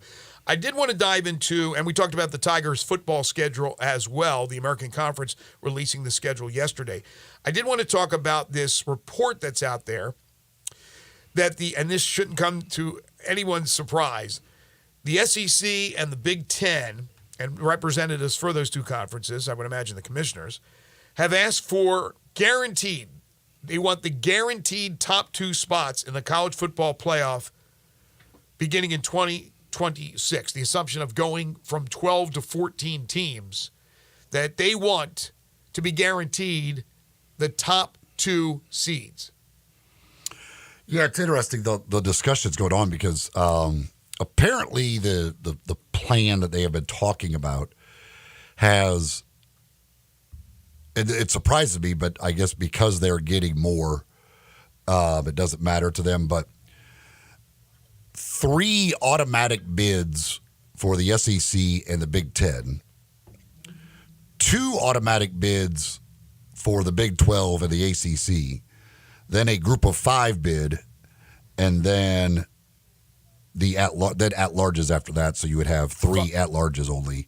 That's right. In that And Notre Dame, if apparently the discussion is if Notre Dame's in the top 14, they automatically get a spot as well. So that would be, you could be down to just 2 at-larges at that point. But which is surprising because I wouldn't think the SEC and the Big Ten would want to do that, create that few at-larges. But if they're guaranteed 3 of their teams in, and they're also talking about giving them more money anyway. They're not even talking about doing it apparently as teams in and advancing and all that. It's just they're going to get more money. Those 2 conferences, apparently, according to the report, the discussion was they would get 25 to 30%. The ACC, Big 12 would get 15 to 20%. So they're just giving them the money. They don't have to earn it by getting more teams in or whatever. Again, they would already have more teams in to start with. But this is, it's just funny because Greg Sankey, I think Tony Petitti's new, but he's like coming in like guns a-blazing. Like, hell, I'll get on board with Sankey. We got the power in the room. So they can just kind of throw around whatever they want to throw around because in the end, they control it and everybody knows it. And so it's just funny to see, like, how about this one? How about we're the top 2 seeds, no matter what? I don't care what your teams do. We're number 1 and 2. Our champions are 1 and 2. How do you guys like that one? Like, it's just, they just seem to throw stuff out just to see what people will do. You couldn't do this. I don't think you could. You could attempt to. But if Oklahoma and Texas never left the Big 12, then you look at the Big 12 with those 2 powers. And if USC never left the Pac-12 to go to the Big 10 and the Pac-12 was still in existence, then obviously it's a different ball game. You still have a power like Clemson in the ACC. But now that USC's gone to the Big 10, that Oklahoma and Texas has gone to the SEC, it is those 2 conferences. And it's always been, at least in the last, I don't know how many years, those 2. Domination as far as money and TV deals and everything else, and obviously winning, especially Charlie Sheen winning with the SEC. But they're calling the shots. And I was listening to Brady Quinn driving in on our station, on the network, on Fox, and he was talking about something that obviously has been talked about a lot over the last couple of years, about a breakaway. And what he was saying was, why not demand all these things? Because what are they going to do? If they say no to you, he said, I think that they're headed to a breakaway of these 2 conferences. So if you're not happy, satisfied with what you're getting in this new deal, then you break away. That's what he said, and I think a lot of people would probably agree with it. Yeah, that's the point. They have all the leverage. Like, these other conferences can't anger those 2. They have hand. So they're just like, again, and for Tony Petitti, he just comes in like, this is fun. Like, I did first time at the table, and I get to do whatever I want to do. Ride like, Sankey's coattails. He's like, yeah, what Sankey said. I'm going to go with that, too. Yes. I want our conference champion to be up there, too. Why not? It's just again, I don't know if you're the commissioners of these other conferences, you're like, okay, what can we say no to? Like, are they bluffing on any of this? Or, like, they serious about this? What are we doing? I mean, it's pretty soon they're going to be like, we're just going to take all the money. You're like, no? Can we say no? Is that allowed? Are we allowed to say no to that one? I don't know, but they are in complete control of this thing, and everybody in the room knows it. That's the one thing. It's like, there's no dispute whatsoever on who has all the leverage. They have it. And so, because all these other conferences, if there is a complete breakaway, they know they're losing more teams. Like, you're like, not only they break away, they're going to take more of our teams with them when they do it. So, no question. So then we become nothing. So you're just sitting there like in the corner like, oh gosh, please don't let them ask for more today. Let me ask you this. If there is eventually a breakaway, okay, and they will add more schools, there's no question. But right now, as it is, with Clemson and company in the ACC and what they have left in the Big 12, if it never changed anymore, would we look at it as split champions if they broke away, or would we only care about the league that would be formed with the Big 10 and the SEC? If Clemson came out of another playoff that the course, college football is not run by basically the NCAA, at least the playoffs are not. The champion of that, because I would imagine that would still keep going, and then the champion of this breakaway, would we look again at it as split champions like we've had in the past when it used to be voted in with the AP and the UPI, and I hated that, but never had I was never envisioning something like this down the road. I was thinking maybe one day they could have a playoff like the NFL. I remember thinking about that, but never getting to the BCS and then eventually getting to the playoff. How would it be looked at from college football fans? Is the true champion the Big Ten SEC champion, or is it a split champion? But it's not. I mean, when you're talking about a break-off, I don't know that it's going to be just like these others aren't going to, I don't think, play for a separate thing. I don't think they would go belly up. Let's just say. No, I think they just become the group of five. Like, we'll give you a spot in our playoff, like your highest rate guys, but it's going to be all of us and then like one of you. Oh, you think they would still be included, but they're the group of five. Like these two they're the two power conferences, the power two. They're the autonomous conference. They get to make all the rules. Like they're going to have all the spots. But hey, we'll throw you a bone. Like your top rated team, you're in the playoff with us. See, okay, I hear where you're coming from, but wouldn't it still be better? Well, I don't know if it'd be better or not if the ACC, the Big 12, the Group of Five conferences, but again, they're all stayed together and had their own championship. They're not going to stay together in their current form. Like right. if this happens, Clemson and Florida State and all these teams are gone. So that's the whole thing. Like they're not going to have any teams that are of note. What odds would you give that we are going to see a breakaway of like that? What odds would you say? I think it's happening. I think it will happen. So you think it's going to happen? I think those two will become. It will become. I think it will become a power two. Again, I don't think they're going to be like the others are going to go play Division II football. Right. I think the others are still going to be just like it is now, where theoretically the Group of Five is playing at the same level as the Power Four or whatever we're calling them now. But I think there will be a Power Two and then a group of whatever. 7. Because we're down the Pac-12, right? We have 9 conferences now, I think. I'm trying to keep up with the math. Yeah, but you're adding 2 more theoretically to a group of 5. So yes. Now, and maybe if the Big Ten and SEC take more teams and the ACC needs that, now there might be one of the smaller conferences that ends up going away because they get poached more, right, and all that stuff. But I think we will, and I think it will be a Power 2 when all is said and done, and they will have the complete control. Again, they have most of the control now, but here they're talking about at least giving ACC and Big 12 15 to 20% of the money. It will become SEC, Big 10 getting 40%, and then the other 20% or whatever being split amongst all of these other conferences. I don't mind the financial difference between the conferences. It's pretty apparent who the power belongs to, the SEC and the Big Ten. So I don't mind the breakdown of the money from that standpoint. I do mind, though, getting the automatic top 2 spots and buys.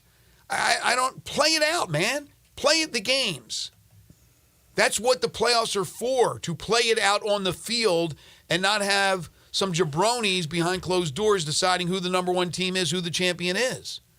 I don't like it that they get the advantage of getting the bye. Now, look, if you're ranking them, which you do, and you're the top 2, and you got buys, that's fine. You've earned it. But if you're just giving it automatically because of who you are and where you come from, that's ridiculous. Well, you wouldn't be they would have earned it by winning the championship of the conference. Yes, but okay, let's say in the rankings, in the college football playoff rankings, Clemson is number 1, and let's say Kansas State is number 2, and then Ohio State's 3 and Georgia's 4. What we're saying now is Ohio State and Georgia automatically are going to be 1-2 and given buys in the first round of the playoffs over those 2 teams from the other power conferences, using the air quotes now, knowing we may be going in a different direction. That's ridiculous. That's the problem I have. The money breakdown, I have no issues.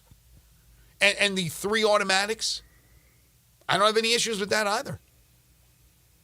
But it really limits your at-larges. And then, of course, there's always got to be special rules for Notre Dame. Jeez. It's not a special. I mean, they're taking a bad hit. Like it's a bad situation for Notre Dame. That's only their fault because they think they're bigger than the game itself. I know they're historic, but it's always something different with Notre Dame. Just join a damn conference for goodness sakes. I mean, if you're in the top 14 and it's a 14-team playoff, you should be in theoretically. No question. I mean, so like that. There's no special thing here. They're saying if you're top 14, you're in. Which again, if you're one of the top 14 teams and there's a 14-team playoff, they should be in. Yeah, I mean, you're right, but it's always still that caveat of having to make something different for them. I'm not saying giving them an advantage, just having to do something different for them. Here are the rules, and then, Notre Dame, here's the rule for Notre Dame. Anyway. But again, they are the most powerful individual school. I understand. By far. I know they have a seat at their AD has a seat at the table with the commissioners of the other conferences. It's not the AD. So it's like it's not the AD, it's the Pope. The Pope actually sits there. So they are the most powerful school. The SEC and the Big Ten are the powerful conferences, and they wield the most power overall. But as far as individual schools go, Notre Dame, when you've got a person representing you individually, that's his only thing he's representing. That's quite a bit of power. Do you think somebody like Alabama, maybe not now that Saban's gone, but Alabama a year ago, 2 years ago, 3 years ago, in its prime, if any network came to them and said that we'd love you as a part of our network, I don't know if they would say yes to it, but do you think that would have sustainability? That would have the power that Notre Dame has? I don't know what the ratings are for Notre Dame football. They would go independent? No. Why would they go out and go independent when they're going to be cashing $100 million checks from the SEC? That's right. They would have to leave the conference to do so. Yeah. But I'm just asking about the power of. You were talking about Notre Dame being the most powerful. I'm just saying, Alabama? Let's say they did that just for the sake of the discussion. Would they draw more people watching than Notre Dame?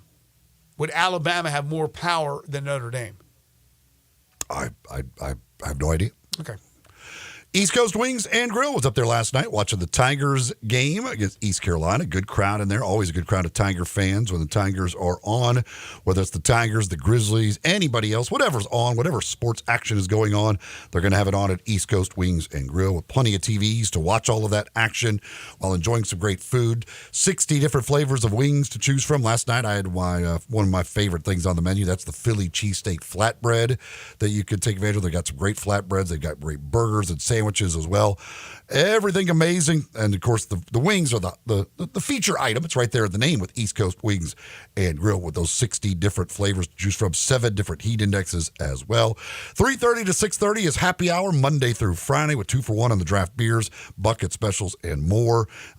With the draft beers, 24 draft beers on tap, including many of the local beers.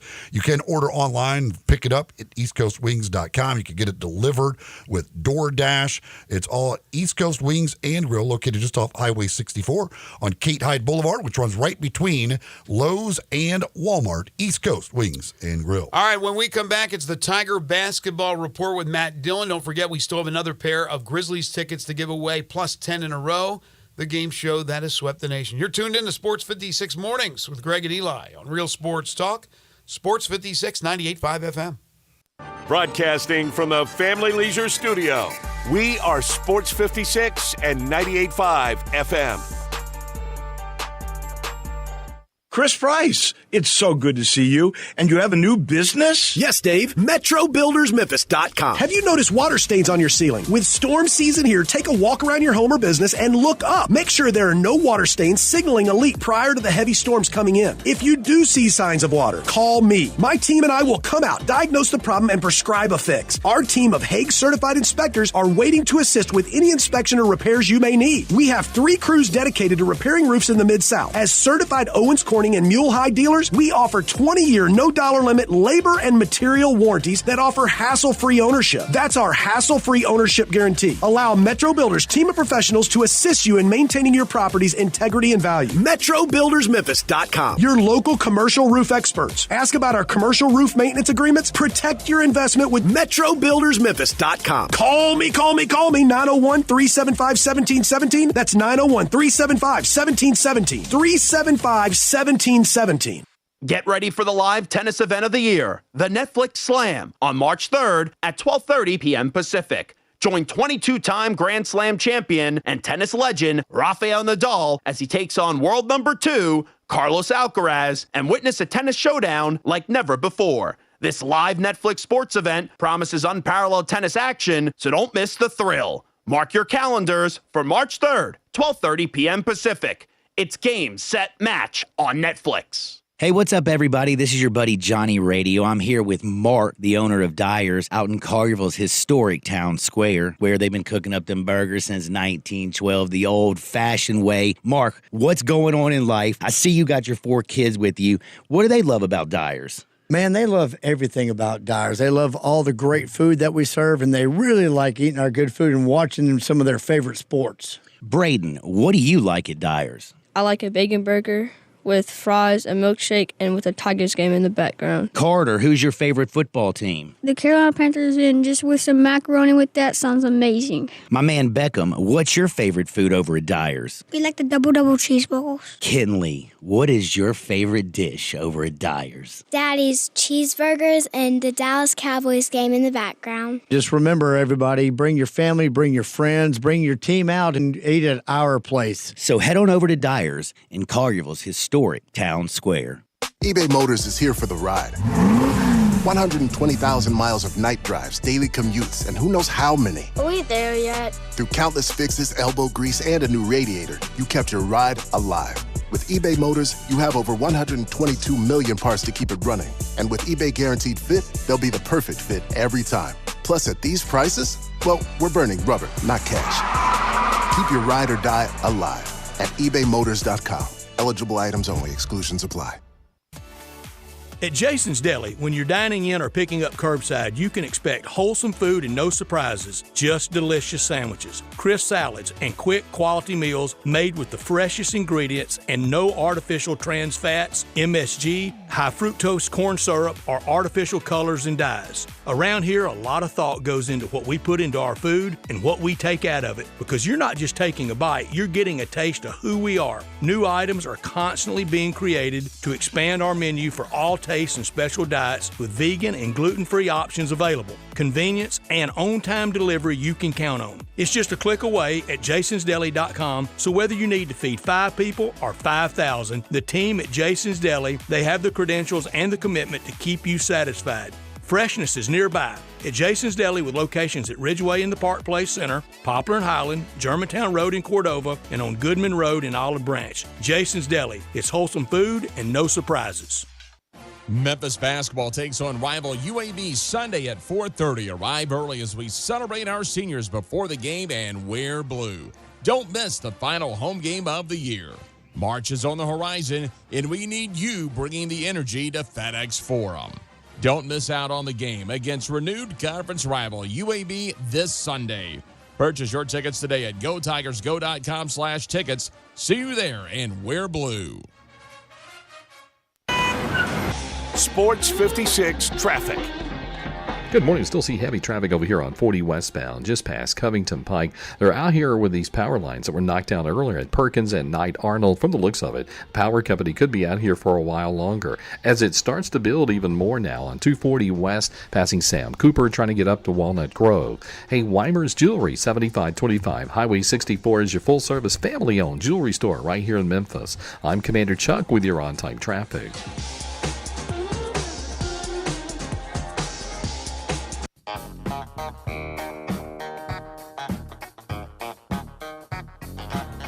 Now back to Sports 56 Mornings on Sports 56 and 98.5 FM.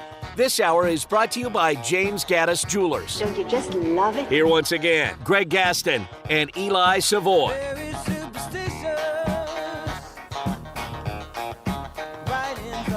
Welcome back, everyone. 8:30 the time, halfway home on this Friday edition of Sports 56 Mornings, the Friday, March 1st, 2024 edition, to be exact. Greg Gaston, Eli Savoy, Zach Boyd with you from the Family Leisure Studios. It's now time to talk with Matt Dillon and the Tiger Basketball Report. It's time to talk Tiger hoops. It's the Tiger Basketball Report with Tigers radio analyst Matt Dillon. The Tiger Basketball Report is brought to you by Central Barbecue, La Guadalupana, Car Corner on Mount Moriah, Dave & Buster's, Coletta's, Bin Swanger Glass, and Los Cabos on Summer Avenue. Now, here's Matt Dillon with Greg and Eli. It is always great to catch up with the professor. You know him as the terrific radio analyst for Tigers basketball. He's also involved with Tiger broadcast for football. He's a great historian. He's a good man, and he's running for president. He's Matt Dillon. You're too young. You're too young to run for president. Oh, no, I don't know about that, but I'm way too old to run for president. But thanks for the great introduction, man. That was very kind of you. Thank you, Matt. Hey, look, no letdown, right? We looked at this game, and could it be a sandwich game between Florida Atlantic and then the revenge game against UAB? But it was not. It was a Tigers win and a Tigers domination by 24. It was definitely a beatdown, no question about it. And it was a situation where you wondered, you're going back out on the road for the first time since the Texas trip, how would the team react? And, boy, they came out ready to play. Defensively, they just took East Carolina out of everything they wanted to do last night. And I'll be honest with you, Coach Schwartz, his team, they just can't shoot the basketball. Right. And that's been their problem all year long. And, in the pregame, we were talking about, things to do to stop them and turn the ball over. They had not turned the ball over very much. Only 10 turnovers a game. Tigers got them last night. They turned over 17 times, which really hurt them at home. Secondly, 4 of 27 from three-point range, and that's one of the things that I said in the pregame.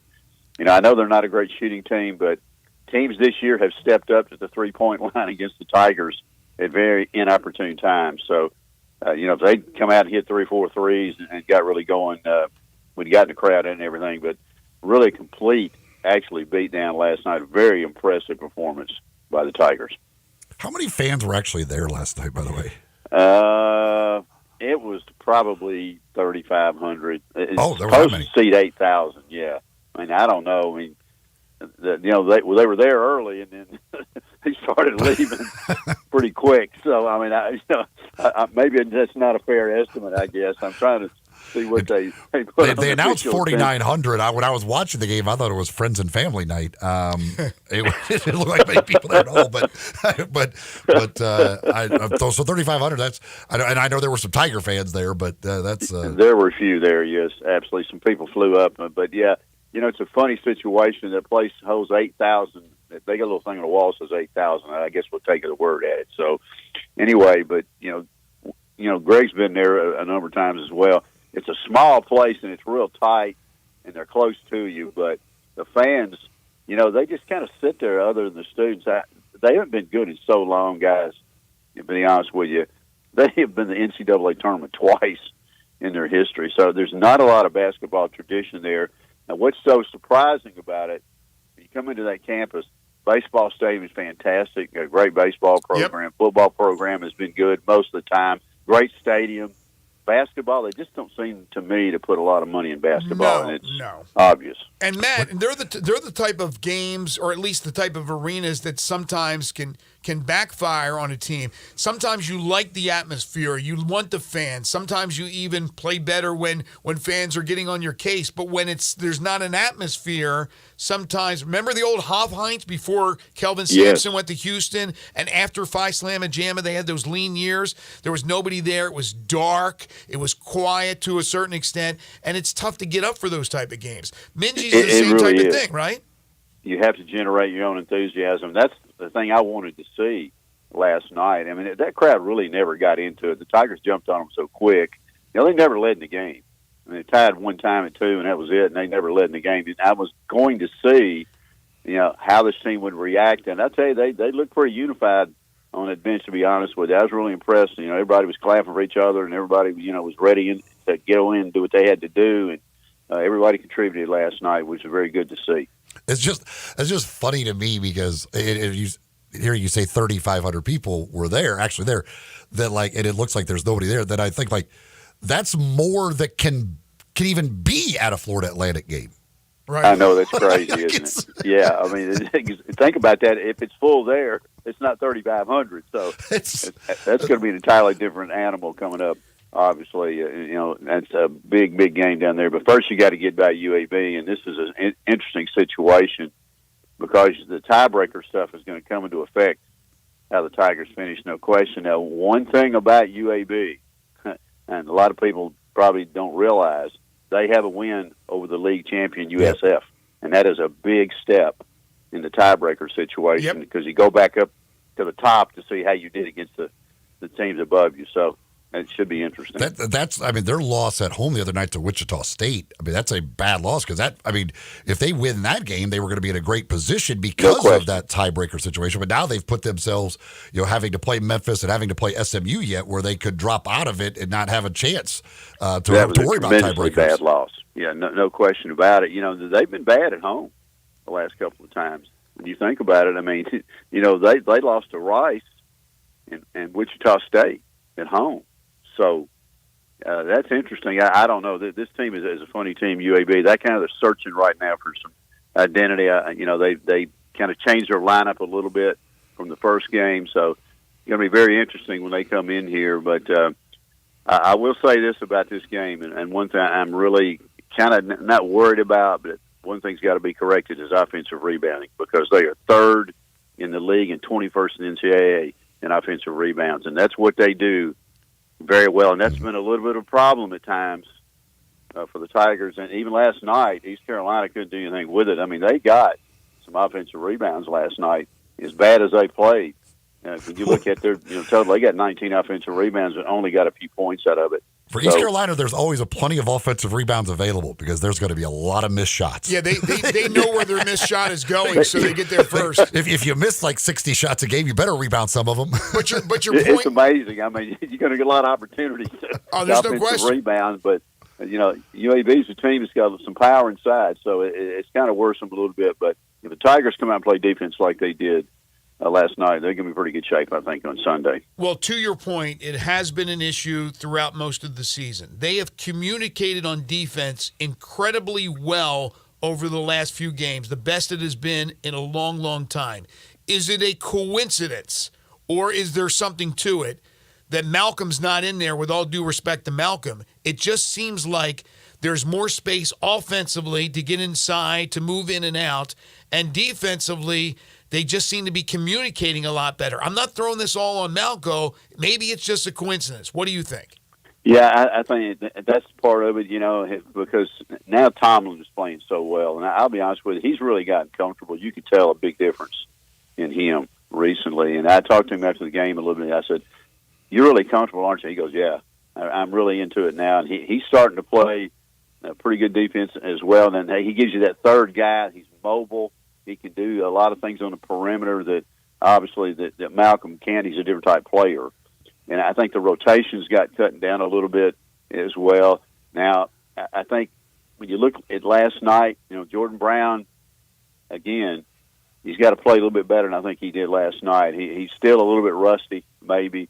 Struggled a little bit, to do some things he wanted to do last night. But the way Tomlin's playing, guys, you got a big three now. He's moved into that third position, basically, on this team. And we knew the talent was there. I think he just had to learn the offense, learn to be comfortable with his teammates. And they're getting the ball to him in good positions. Quinterly made some tremendous passes last night to get him set up for baskets last night. Quinterly didn't score a tremendous amount. He had some, but, boy, his passing last night was absolutely tremendous. The first game, I don't really remember how did they lose to UAB? What did UAB do? Why were they they put up whatever 90 some points or whatever? How did they do that against the Tigers? Well, again, offensive rebounding power was one of the things. They absolutely got points in the paint, second chance points and everything else. 23-11. That really hurt, to be honest. Eli down in Birmingham, and of course, now Lindenberg had a tremendous game, 23-16. Yep. And he really dominated 1, 2, 3, five guys in double figures for them. They got a great game out of their big three, and Buddy Johnson came in and got 12 off the bench, and Ortiz, a kind of unsung player, got 12 as well. Now they've struggled to score a little bit recently. They have been switching guys. Tony played a lot as a starter. He's really had a tough second half of the year. They moved Johnson back in to the starting lineup to see if he could do good things, and he's been kind of up and down as well. So they're kind of searching for that other position. So if they get that production they got in the first game, I think that's an interesting thing as well. And also turnovers. Both teams turned the ball over in that game a tremendous amount. But the Tigers made some crucial turnovers at the end of that game that really hurt them. And he gave up 97 points, which is a lot. It's hard to win, many times when you give up 97. The Tigers had 88, but still almost gave up 100 points down in Birmingham. That defense certainly should be much better this time, I think, with Tomlin coming in and playing good basketball and everything else. But, Eli, when you give up a lot of points inside, second chance points 23-11, it really hurts you in the end, and that was really kind of a deciding factor. Was Tony ever a member of the band Tony? I will always laugh when anybody says Tony because I'm always waiting for the third Tony. Because every time I hear Tony, I just assume a third Tony's coming. I don't know. That thing makes me laugh every single time I hear his name. I'm always like, oh, that's right. There's not a third Tony. It's just Tony. I don't know. Maybe his middle name is Tony. I don't know. Well, I figure what his middle name is. Maybe he is Tony. I have no idea. The Tiger Basketball Report. Tony, the Fantastics are playing the lounge tonight or something. I don't know. It's really weird. Tiger Basketball Report brought to you by La Guadalupana, Bin Swinger Glass, Dave and Buster's, Central Barbecue, Coletta's, Los Cabos, Car Corner on Mount Moriah. So do you expect a win on Sunday? Do you expect another good performance like this on Sunday? Yes, I really do. I think his team, they understand now. I mean, let's be honest. This is why I got to win out. Seriously, because you want to avoid that late game. That's the thing that really, you got to get away from that late game because you play in that tournament, you play 2 late games, then you revert back. If you advance, you got to come around with a short prep time for the third game. So, I think they understand the situation right now. And, a couple of good things. This is kind of still a little rivalry game with UAB. They didn't like each other the first time. There was a lot of mix-ups and a lot of things that went on in that game in Birmingham. And, of course, Florida Atlantic, enough said. You don't have to worry about that. That's the rivalry now in the league. So, I expect them to play good basketball, and I expect UAB to come in here ready because their backs are to the wall. Now, they put themselves in a bad situation. You made a great point, Eli. They were in a good position and lost those 2 games at home to 2 teams that really aren't very good, to be honest with you. And that really put them behind the 8 ball. They got a chance still in the standings here because if they win again, there's another tiebreaker that you're going to lose to UAB. So, I think the team understands it.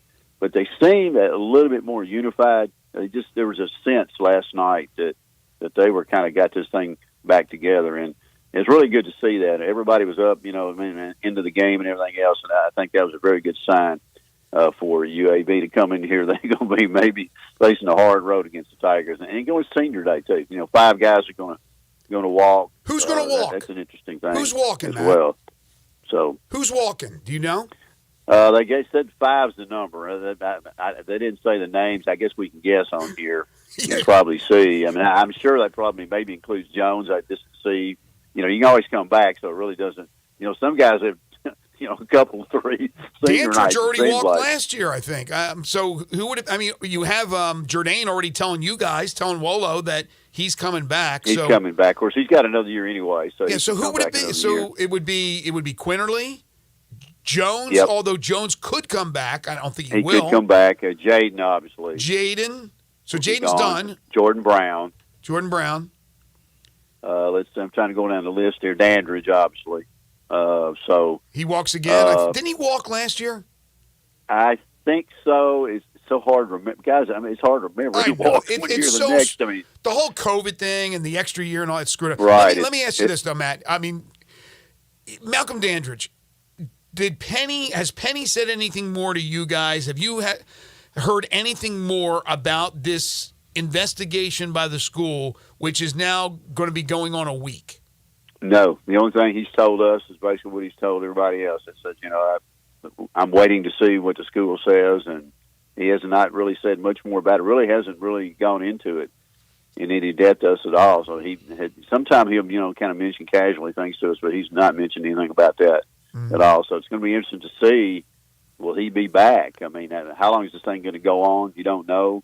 That's going to be an interesting development to see how that goes. But again, I mean, it's senior day. A lot of motion for the ones that are not going to come back. And again, a big thing last night, Jourdain told us in the postgame he was coming back. So, of course, players tell you, I'm not saying he won't, but, players tell you something early, and things kind of change sometimes. But I got a good feeling that he's probably going to come back. He really likes it here. I'm talking to him, so that's a definite plus. You don't think Jones is coming back, though, do you? Well, He's surely got to test it. I mean, I would think. His stock is climbing. That's a great question. His stock is climbing, no question. Is he ready to go? I mean, because it's a completely different game. Let's be honest about it. The NBA is going to be a different animal to him, and he's a great player. Don't misunderstand. But there's a lot of things that, like protecting the basketball and up in that league. You got to really, and things like that. Guarding in that league, kind of a tweener size a little bit. Is he going to be able to guard guys effectively? And I think probably the time clock is ticking on him. I don't know. He probably wants to go now because of the situation. And but boy, he's certainly a talent. He's playing lights out right now. He's just doing everything tremendously well, and he's on a roll right now. No question about it. You got to think he's going to test it at least to try to see what's going to happen. But that's another road that, we'll go down at the end of the year. But right now, got to be focused on these last two games. Jones got to win out. I mean, that's the thing. Not almost. I think you have. No, you really do. I mean, to get to avoid that game, that late game, that's the thing you want to get rid of. Right. That's not what you want to go through. Matt, have a great call on Sunday. We will talk to you next week. Okay, guys. Should be a great crowd. It should be very interesting. This is a big, big week coming up for the Tigers. No question about it. Thank you, Matt. Matt Dillon, Tigers radio analyst. And, about Malco, right now, the way they're playing, I don't think you want him back. I'm not saying that Penny wouldn't embrace him. He loves him like a child. But, man, oh, man, the way they're playing right now, I wouldn't start him. I wouldn't throw him back in the lineup and give him big minutes. They're playing a lot better defensively. They're communicating a lot. And this has nothing to do with his performance because he has been good this year. It's just not meshing right now defensively. If David Jones were to come back next year, I just can't imagine he would be back. Maybe when he tests the waters, it will not be what he wants to hear. I don't know. I would find bags of money though. I would be really surprised if he was back next year. Me too. I think his stock's moving up. It really is. All right. We'll take a timeout, come back, wrap up hour number 2, get you set for hour 3. Sam Hardiman will join us from the Daily Memphian to open up hour 3. This is Sports 56 Mornings with Greg and Eli on Real Sports Talk, Sports 56 and 98.5 FM. Broadcasting from the Family Leisure Studio, we are Sports 56 and 98.5 FM. It's a new year, and Family Leisure has a new way to bring family and fun together. All you have to do is walk into Family Leisure and look around. All those floor model patio sets you see, those have got to go. So Family Leisure can make room for all the new sets coming. Get a wicker sofa set for under $2,000. Pool tables under $1,500. Theater seating for under $2,000. Hot tubs for $4,000 or just for yourself. If you really want to lounge, they're under $5,000. Need patio cushions? Get them as low as $25. Oh, have you seen those infrared steam saunas? Well, now they and the traditional saunas are 25% off. It may just be the first few weeks of 2024, but that doesn't mean you can't start getting ready for summer. 2 final things. Purchase your above-ground pool now and get first in line for installation and take advantage of special financing that's available. Family Leisure, Whitten Road and I-40, bringing the family and the fun back together. Hi, this is Troy Fiveash, owner of Fiveash Roof Services. If you need a new roof for your home or business, we hope to hear from you and will work hard to earn your business. We are experts and certified in residential and commercial roofing, siding, and gutter installation. I have been serving the Memphis area for over 20 years, and now with 2 of my sons working with me, we plan to be here for years to come. So if you need a roof, please give us a call. On a personal note, what a great time it is to be a Memphis sports fan. With the Grizzlies and the Redbirds and 901 FC, not to mention Tigers football and basketball, it's going to be a fun year. Thanks to Coach Silverfield and Coach Hardaway and their staffs for their dedication to the student and athletes, the University of Memphis, the City of Memphis, and us fans. Five Ash Roof Services, a proud partner of the Memphis Tigers and the official roofer of the Tigers home team. Five Ash Roofing, fair, honest, and ethical. 367-0050 or memphisroofer.com. 367-0050 or memphisroofer.com. Five Ash Roofing, it's what we do. We're here for you.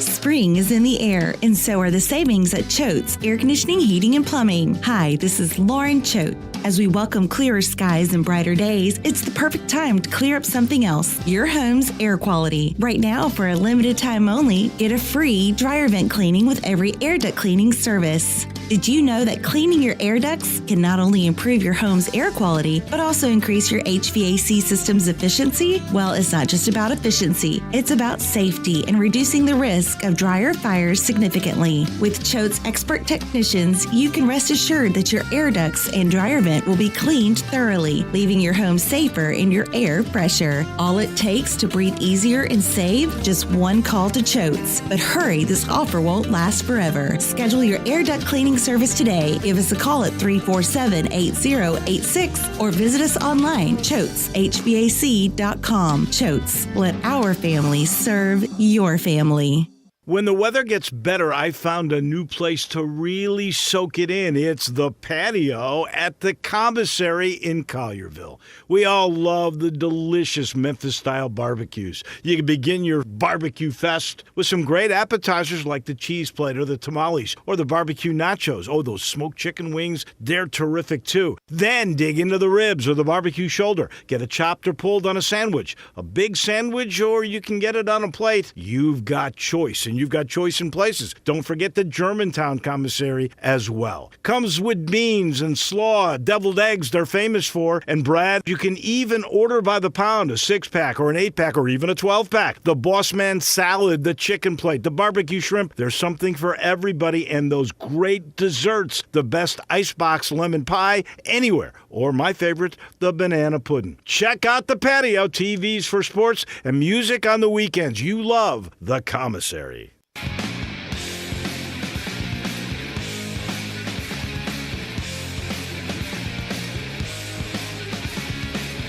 Now back to Sports 56 Mornings on Sports 56 and 98.5 FM. This hour is brought to you by James Gaddis Jewelers. To reveal the full spectrum of its dazzling color. Here once again, Greg Gaston and Eli Savoy. The SEC announced its Media Days schedule for 2024 this summer. July 15th, on a Monday, LSU, Ole Miss, South Carolina, Vanderbilt. On Tuesday the 16th, Georgia, Missouri, Oklahoma, and Tennessee. Then on Wednesday the 17th, it's Alabama, Florida, Mississippi State, and Texas. And it will be strange not having Nick Saban there as far as the head coach of the Crimson Tide. I'm sure he'll be there as far as ESPN coverage. And then on Thursday, the 18th, it's Arkansas, Auburn, Kentucky, and Texas A&M.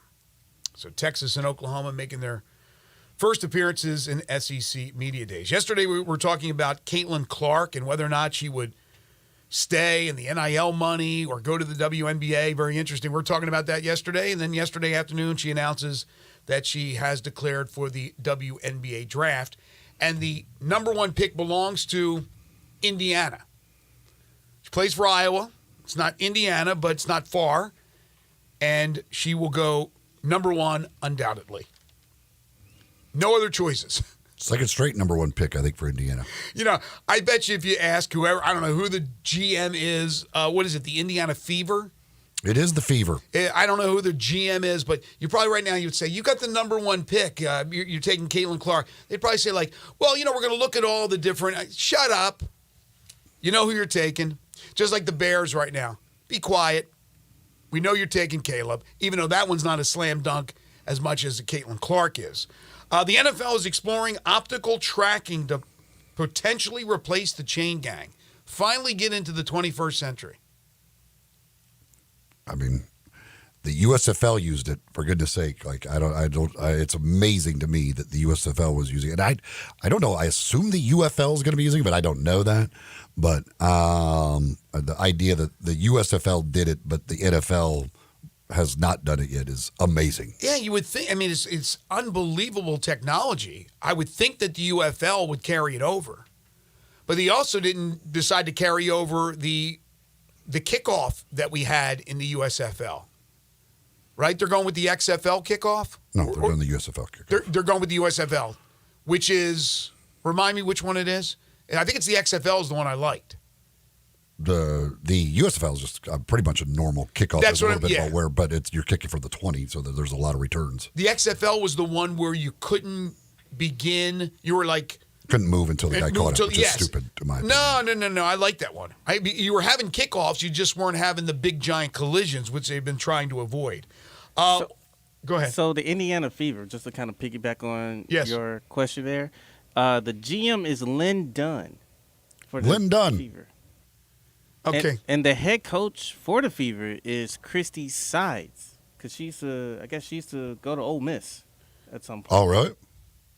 Thanks for that information. I just throw it out there because I'm not familiar with her. Yeah, I really didn't care who the GM was for Did Indiana. Did they pick number 1 overall last year? Thank you for looking it up. I think they picked number 1 overall last year. I think they got the Aaliyah Boston. Yeah, they as the number 1 pick last year. Look at you with your WNBA knowledge. Hey, very nice. I just happened to read it. I think it was in the article about Caitlin So Clark. they were number 1 last year. Mm-hmm. They get Boston, and they're still number 1. Well, she made an impact, huh?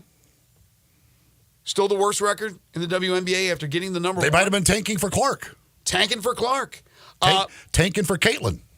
One note from the world of golf. We mentioned yesterday, again, going back to yesterday, Anthony Kim, after a decade, basically hiatus.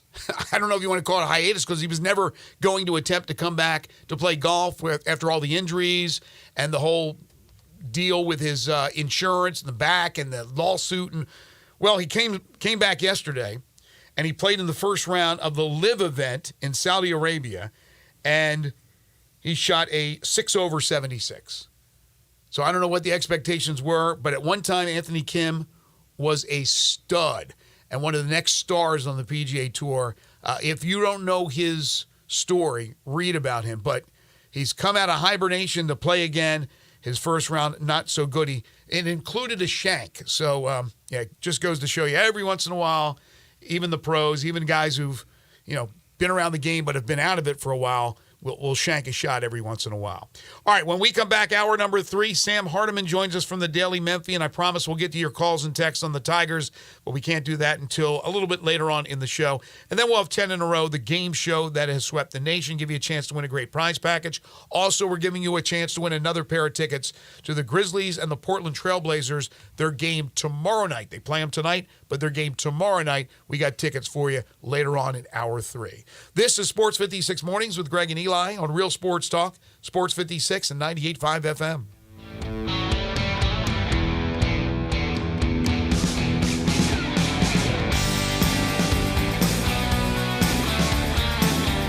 At Edwin Watts Golf Shops by Worldwide Golf. It's the Callaway Fitting Event happening February 19th through March 3rd. The new Callaway AI Smoke Driver has smart face technology with multiple sweet spots across the face. To reserve your custom fitting by Callaway representatives, swing into your local Edwin Watts Golf Shops or book online at worldwidegolfshops.com. Get there.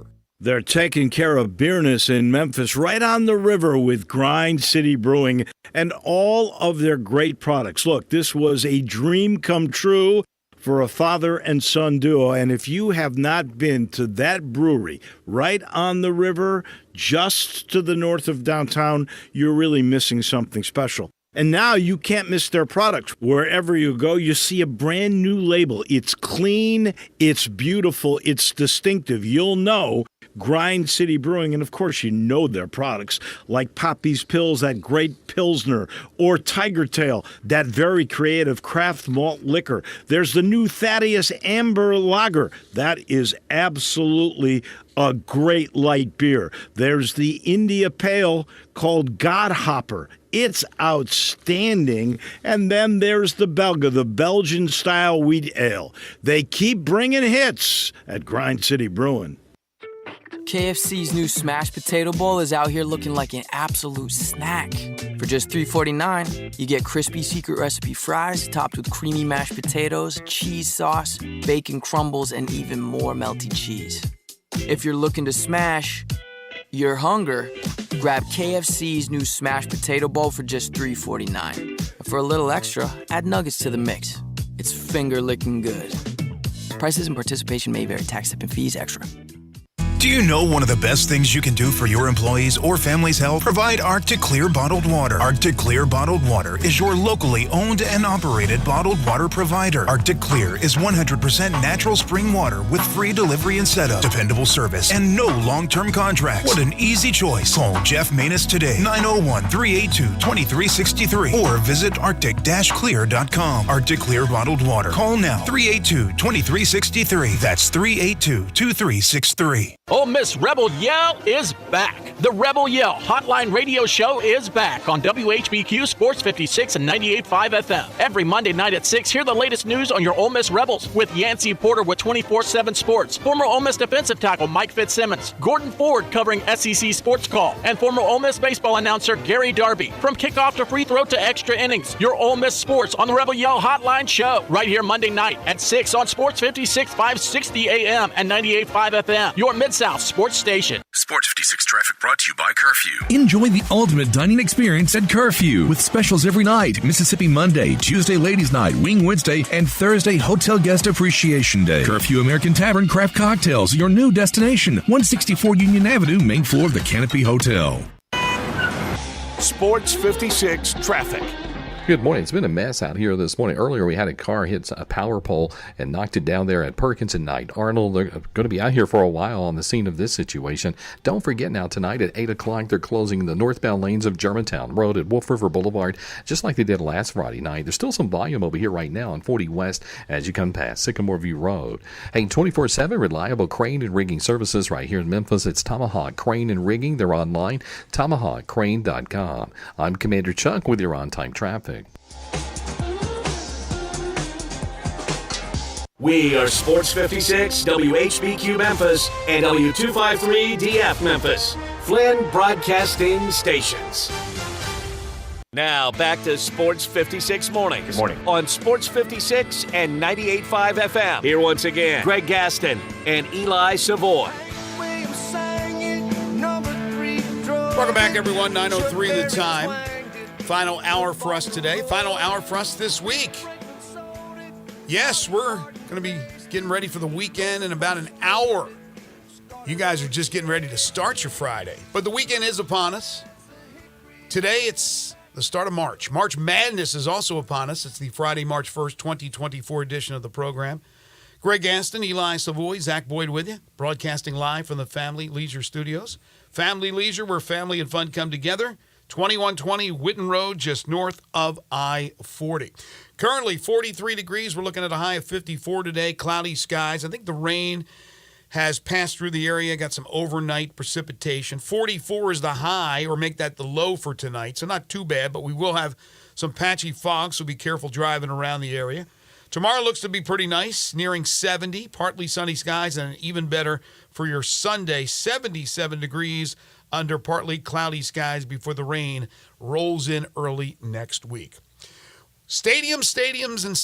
That has been a topic of discussion for us here on this show and for everybody in this city for a while now, talking about what's going to happen originally with the former mayor, Jim Strickland's plans with stadiums and the state participating and allocating money to the projects. And some of the projects certainly are green-lit, others are not, but then the whole situation with FedEx Forum and the Grizzlies.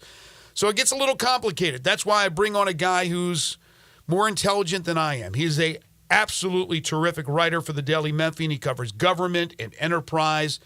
We've had him on before. He's Sam Hardiman. You can follow him on Twitter at Sam Hardiman, who joins us now on Sports 56 Mornings. How are you, Sam?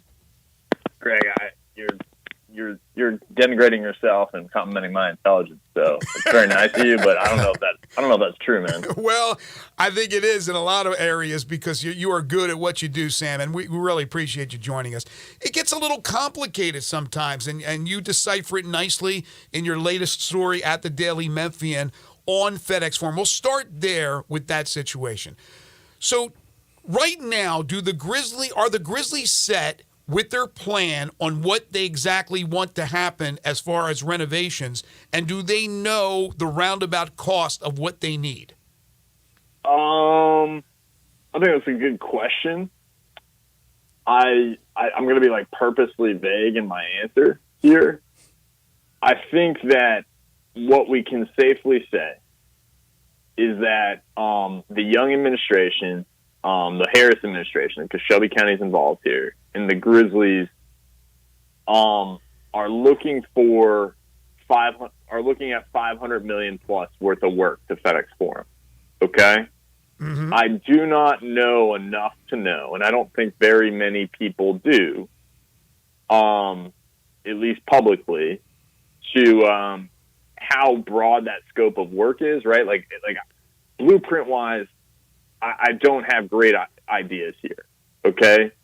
What I think we can safely say is that there is significant work done on financing $500 million worth of work to FedEx Forum, like very probably close to the finish line there, relatively.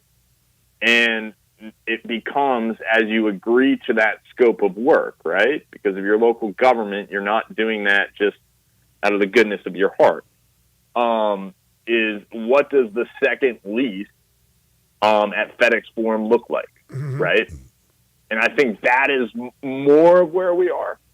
I would say it is probably likely that in terms of how this goes, for example, we report on the Daily Memphian. You can read this story at the Daily Memphian. Is right now that there's going to be some work done this summer on FedEx Forum. Okay, the sound system will be replaced. The roof rigging, which is essential for concerts, as you know, Greg, will be replaced this summer. They're taking bids on that now. That is work that, in a renovated stadium would be done. This isn't going to be replaced, right? Right. You're not going to replace the sound system and rigging now and then renovate the place and have to replace it again, right? So because there is still a search for further public financing towards the $500 million, right? The city and the county, using the Sports Authority as a governmental mechanism, appear to sort of be operating and going forward with things we can do now. And then with the potential for the major renovations, really, we're talking in the summer of 25 beginning.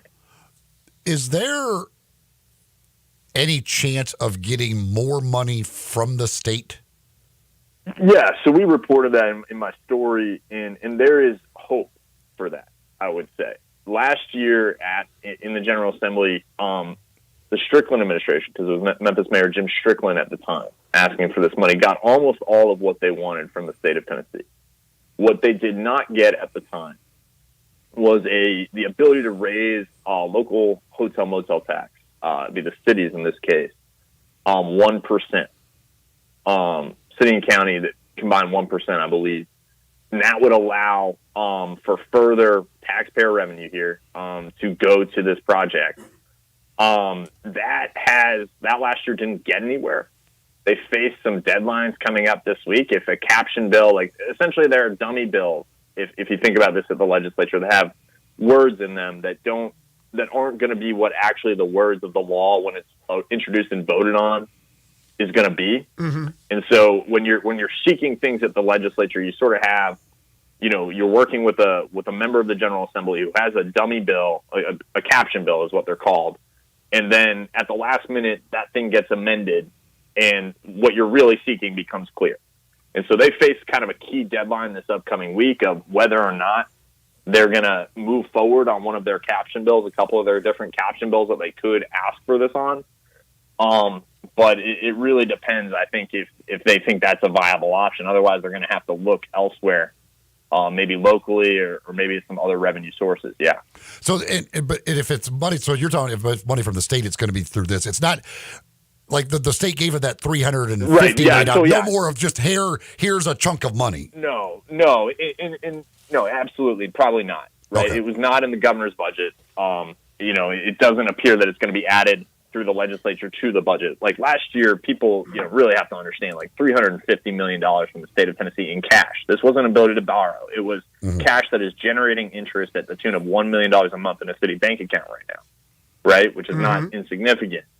That is unheard of, really. Yeah. Like it is a unheard of in the state of Tennessee. I mean, it is very similar to what has taken place really throughout the past year in states across the country with some of these big major league stadium projects, right? Like Tennessee essentially gave a taxpayer contribution that is very similar to several other projects nationwide.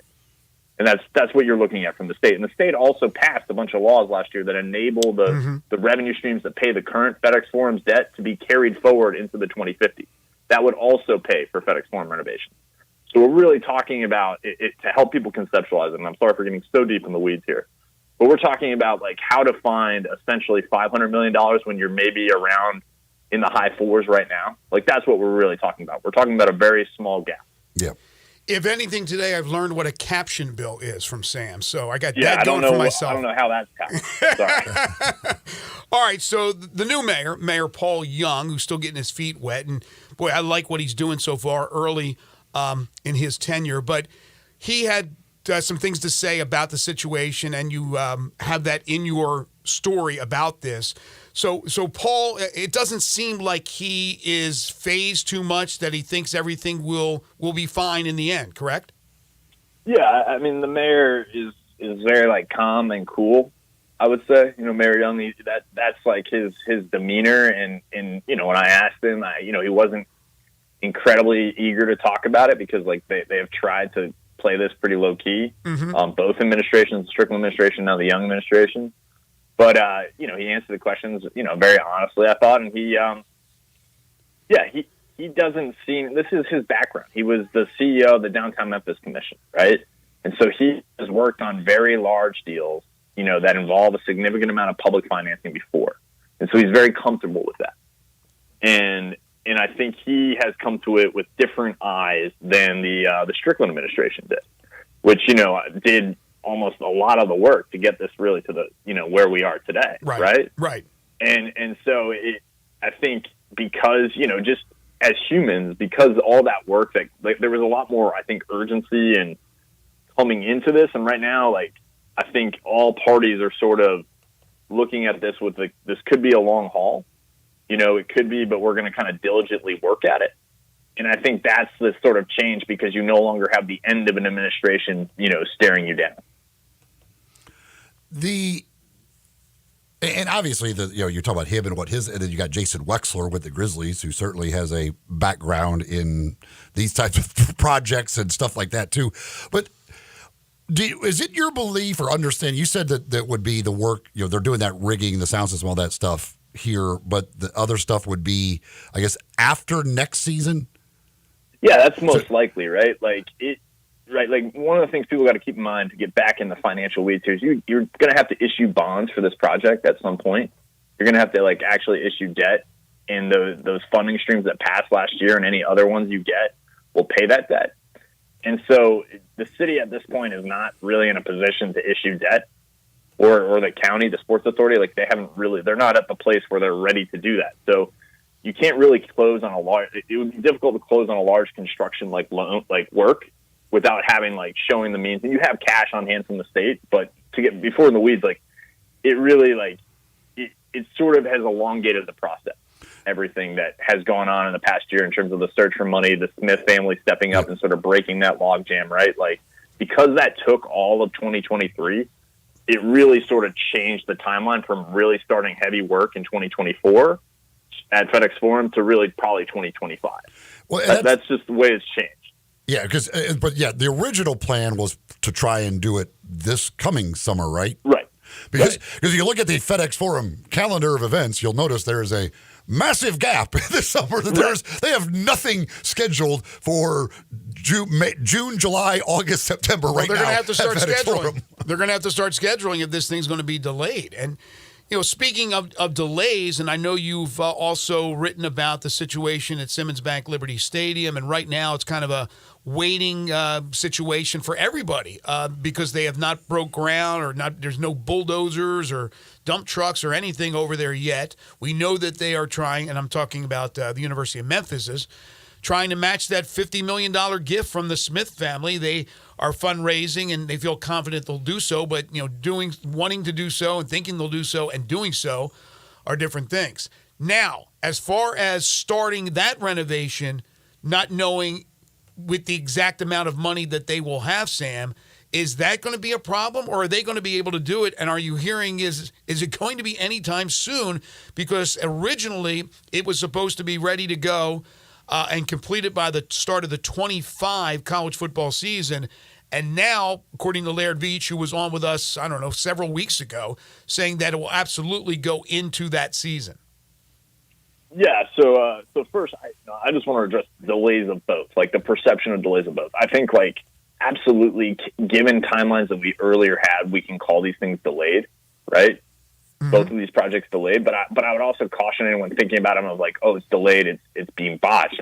It's more of there's some complexity here, and what is really the deadline, right?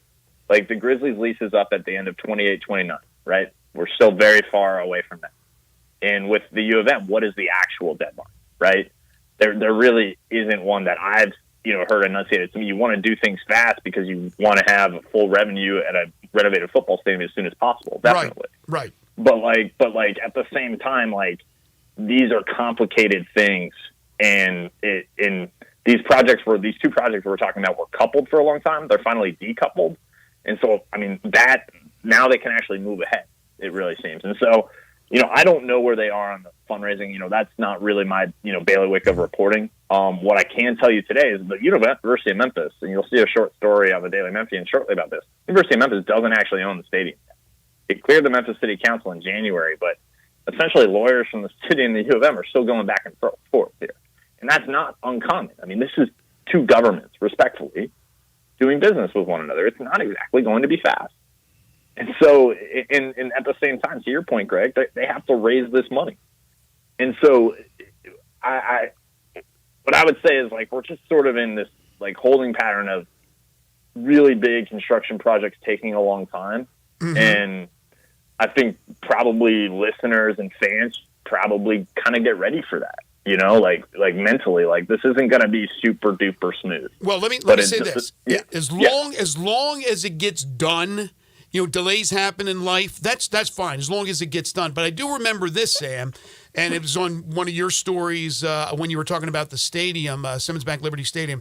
Didn't Fred Smith, give a time deadline? It was December 31st, if I'm not mistaken, for the city to hand over the stadium to the university. And now we got back and forth. Is that just commonplace, or has he extended his, this is to give the $50 million. He had that deadline originally in place.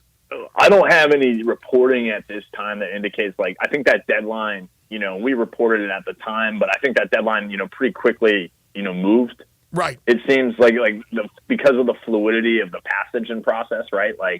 It was not a line in the sand, so to speak. Okay. And so I think right now, this is pretty normal. The city, you'll see my story today. The city is saying, this is just the process, okay? And I think everyone should, unless I hear differently, and it's definitely worth checking for sure. But everything I'm hearing right now just indicates this is normal. Like I said, two governments working together, respectfully to the people in government, but it's not an exactly super speed.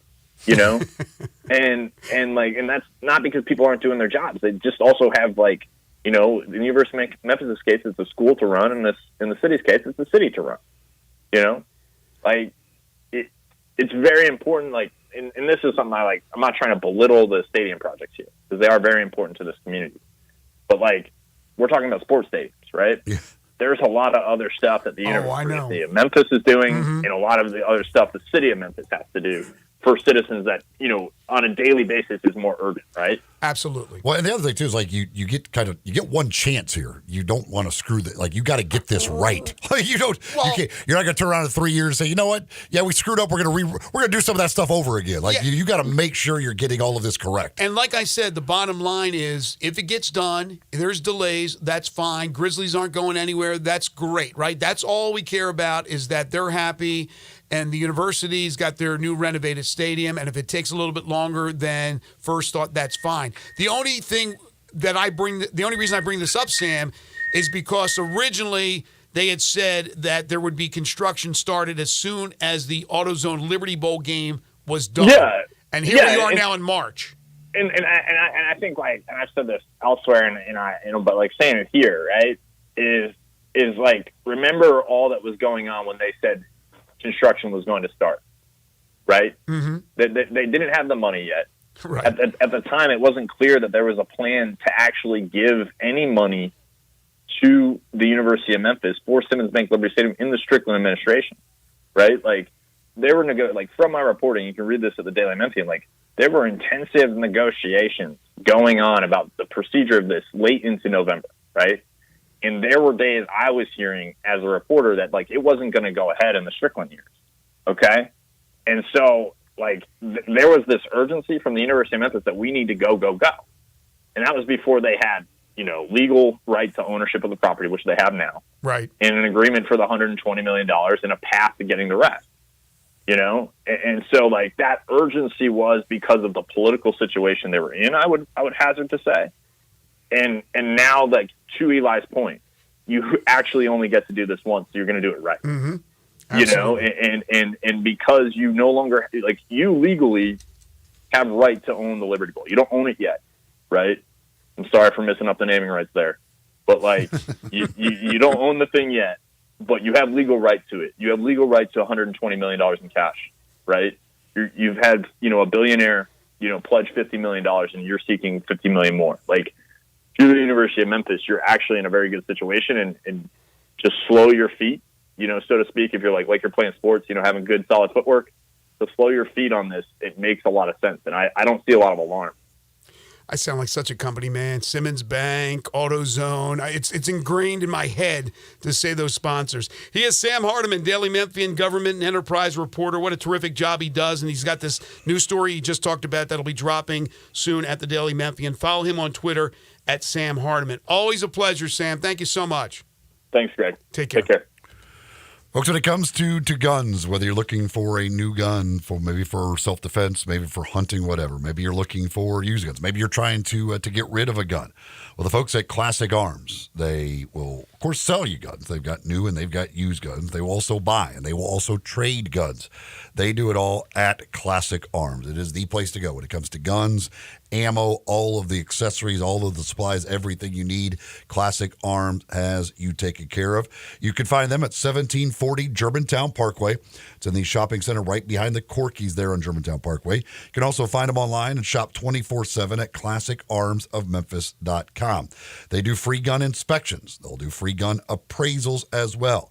They are the only gun importer in the Mid-South. They've got all of the top names, all of those names like Glock and SIG and Colt and Smith & Wesson, Browning, Beretta, whatever, all of it. They've got them for you. They've got over 700 firearms in stock. They have it all at Classic Arms. Again, 1740 Germantown Parkway or online at classicarmsofmemphis.com. All right, I know there were some folks that wanted to talk about the Tigers. If you want to talk Tigers and their 82-58 win over East Carolina and their game Sunday against UAB, 360-8255. That's 901-360-8255. Give us your thoughts via a phone call or a text. That's the Sports 56 listener lines. And then in our final segment, we'll play 10 in a row, the game show that has swept the nation. Still going to give you a chance to win a couple of tickets to see the Grizzlies tomorrow night against Portland. You're tuned into Sports 56 Mornings with Greg and Eli on Real Sports Talk, Sports 56, 98.5 FM. Be sure to follow us at Sports56 WHBQ on Twitter, Facebook, Instagram, and YouTube to watch live video of our shows, stay up to date with station events, and have chances to win prizes. Don't miss out on anything that's going on. Follow us at Sports56 WHBQ. When you think about insurance and you want great value without sacrificing great service, I want you to think one place: the Eflin Insurance and the entire Eflin Insurance team. Matt and his group of professionals will access 10 leading companies to find the right home and auto program that fits your budget and your absolute needs. The Eflin Insurance team, the number 386-GER, 386-4777. This is Sheldon Rosengarten with Mark's Ben Storff Realtors. How funny that I received an email about a year and a half ago from a pilot who told me how corny my radio ads were. I told him I agreed. After following up for almost a year, I ended up selling his house. And this was the note I just received from him. Sheldon went far beyond what any agent should normally have to do to get your house sold. From the first contract falling through on the day of closing, to the utilities being shut off when we were living 1,500 miles away, to dealing with a very inexperienced buyer's agent. He handled it all and got our house sold for a great price. Sheldon has a special purpose in life, and it is getting your house bought or sold in a very professional manner. Thanks, Tim. So if you or someone you know is thinking of selling their home, remember, when you want the job done, call Sheldon. You can reach me at 483-0546 or memphisrelocate.com. That's memphisrelocate.com or 483-0546. Chris Price, it's so good to see you. And you have a new business? Yes, Dave. MetroBuildersMemphis.com. Have you noticed water stains on your ceiling? With storm season here, take a walk around your home or business and look up. Make sure there are no water stains signaling a leak prior to the heavy storms coming in. If you do see signs of water, call me. My team and I will come out, diagnose the problem, and prescribe a fix. Our team of Hague-certified inspectors are waiting to assist with any inspection or repairs you may need. We have 3 crews dedicated to repairing roofs in the Mid-South. As certified Owens Corning and Mule High dealers, we offer 20-year, no-dollar limit labor and material warranties that offer hassle-free ownership. That's our hassle-free ownership guarantee. Allow Metro Builders team of professionals to assist you in maintaining your property's integrity and value. MetroBuildersMemphis.com. Your local commercial roof experts. Ask about our commercial roof maintenance agreements. Protect your investment with MetroBuildersMemphis.com. Call me, 901-375-1717. That's 901-375-1717. 375-1717. You or someone you know or care about has dealt with a difficult divorce. When facing divorce, you need the attorneys at Rice Law. Nick and Larry Rice lead the firm with 3 generations and 7 decades of experience. Located in Memphis, serving the entire state of Tennessee and North Mississippi. Rice Law is who you need to call. Simple or difficult divorce, they know how to handle it. Call Rice Law at 901-526-6701, or for more information, visit them at aboutdivorce.com. That's aboutdivorce.com. Join Jaron, Gigi, and your Memphis Grizzlies tonight at 7 p.m. when your Grizzlies host the Portland Trailblazers on Grizz's birthday. Arrive early, first 5,000 will receive Little Grizz in a box. Get loud, show your grit, and get ready for an epic matchup by securing your tickets today at Grizzlies.com. Now back to Sports 56 Mornings. Good morning. On Sports 56 and 98.5 FM. Here once again, Greg Gaston and Eli Savoy.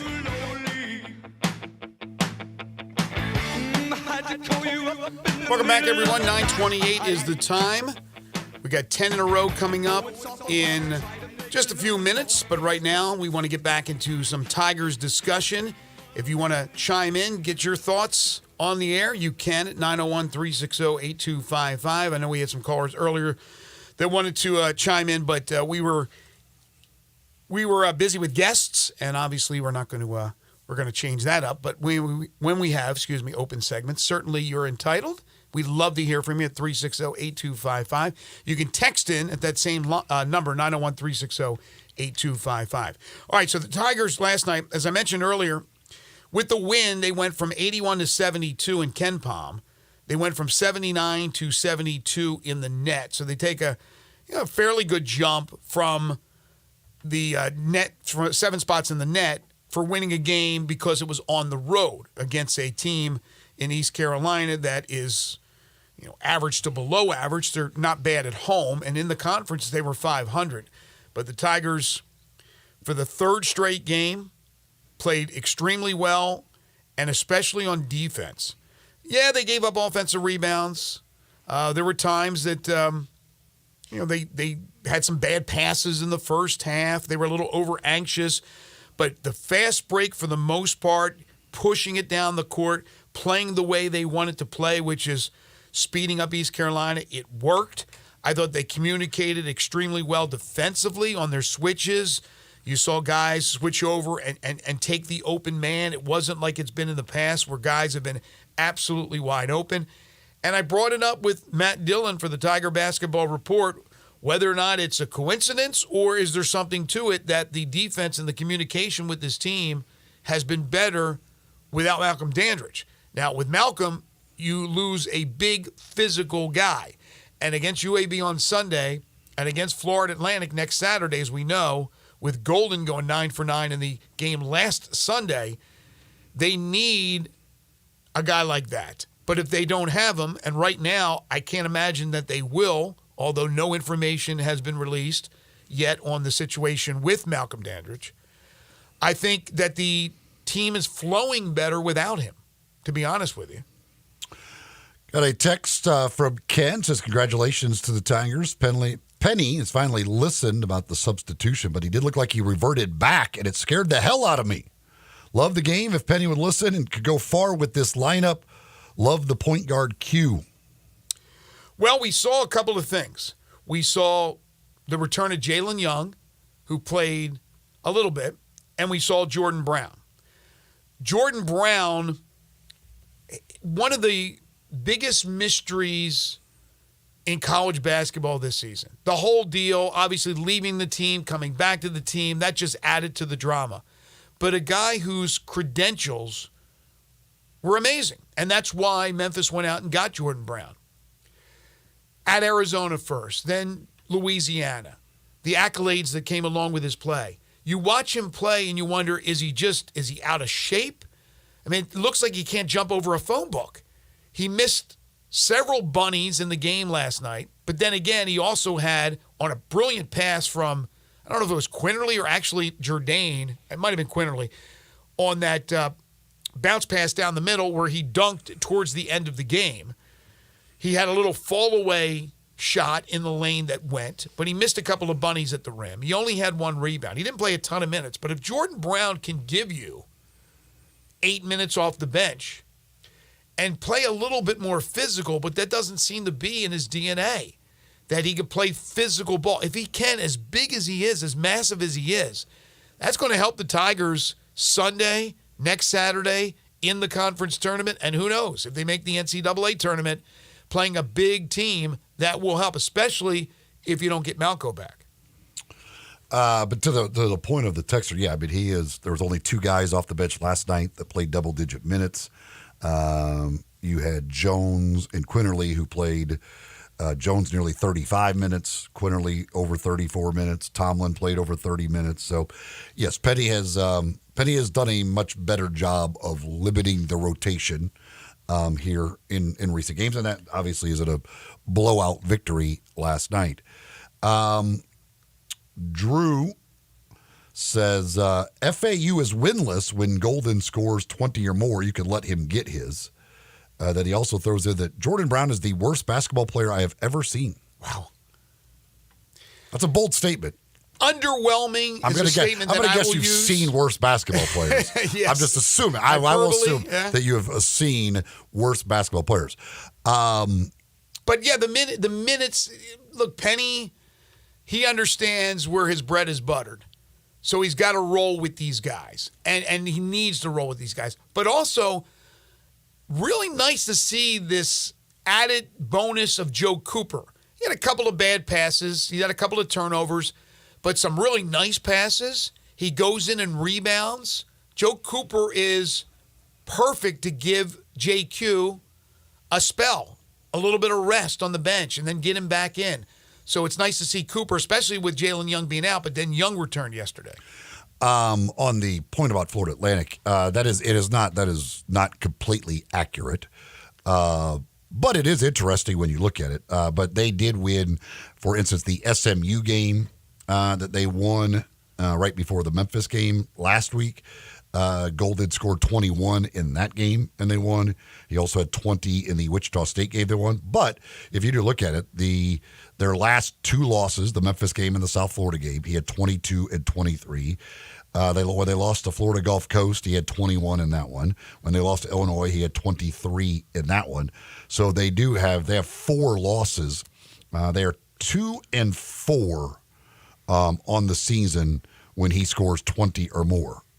So yes, I mean the point of letting him go off isn't necessarily the worst thing in the world, because again, if he's going off, that means they're not making a bunch of threes, which they are more than capable of doing. Well, yeah, but certainly they can do both. They can dominate inside, and then Davis and the guys can go off from 3, and they kept Davis in check until late in the game, in which they won last Sunday. So they certainly want production from Golden, but Florida Atlantic needs to hit those outside shots, and when they have that combination, they're pretty tough to beat. Dale is dialed in at 360-8255 on the Tigers. Hi, Dale.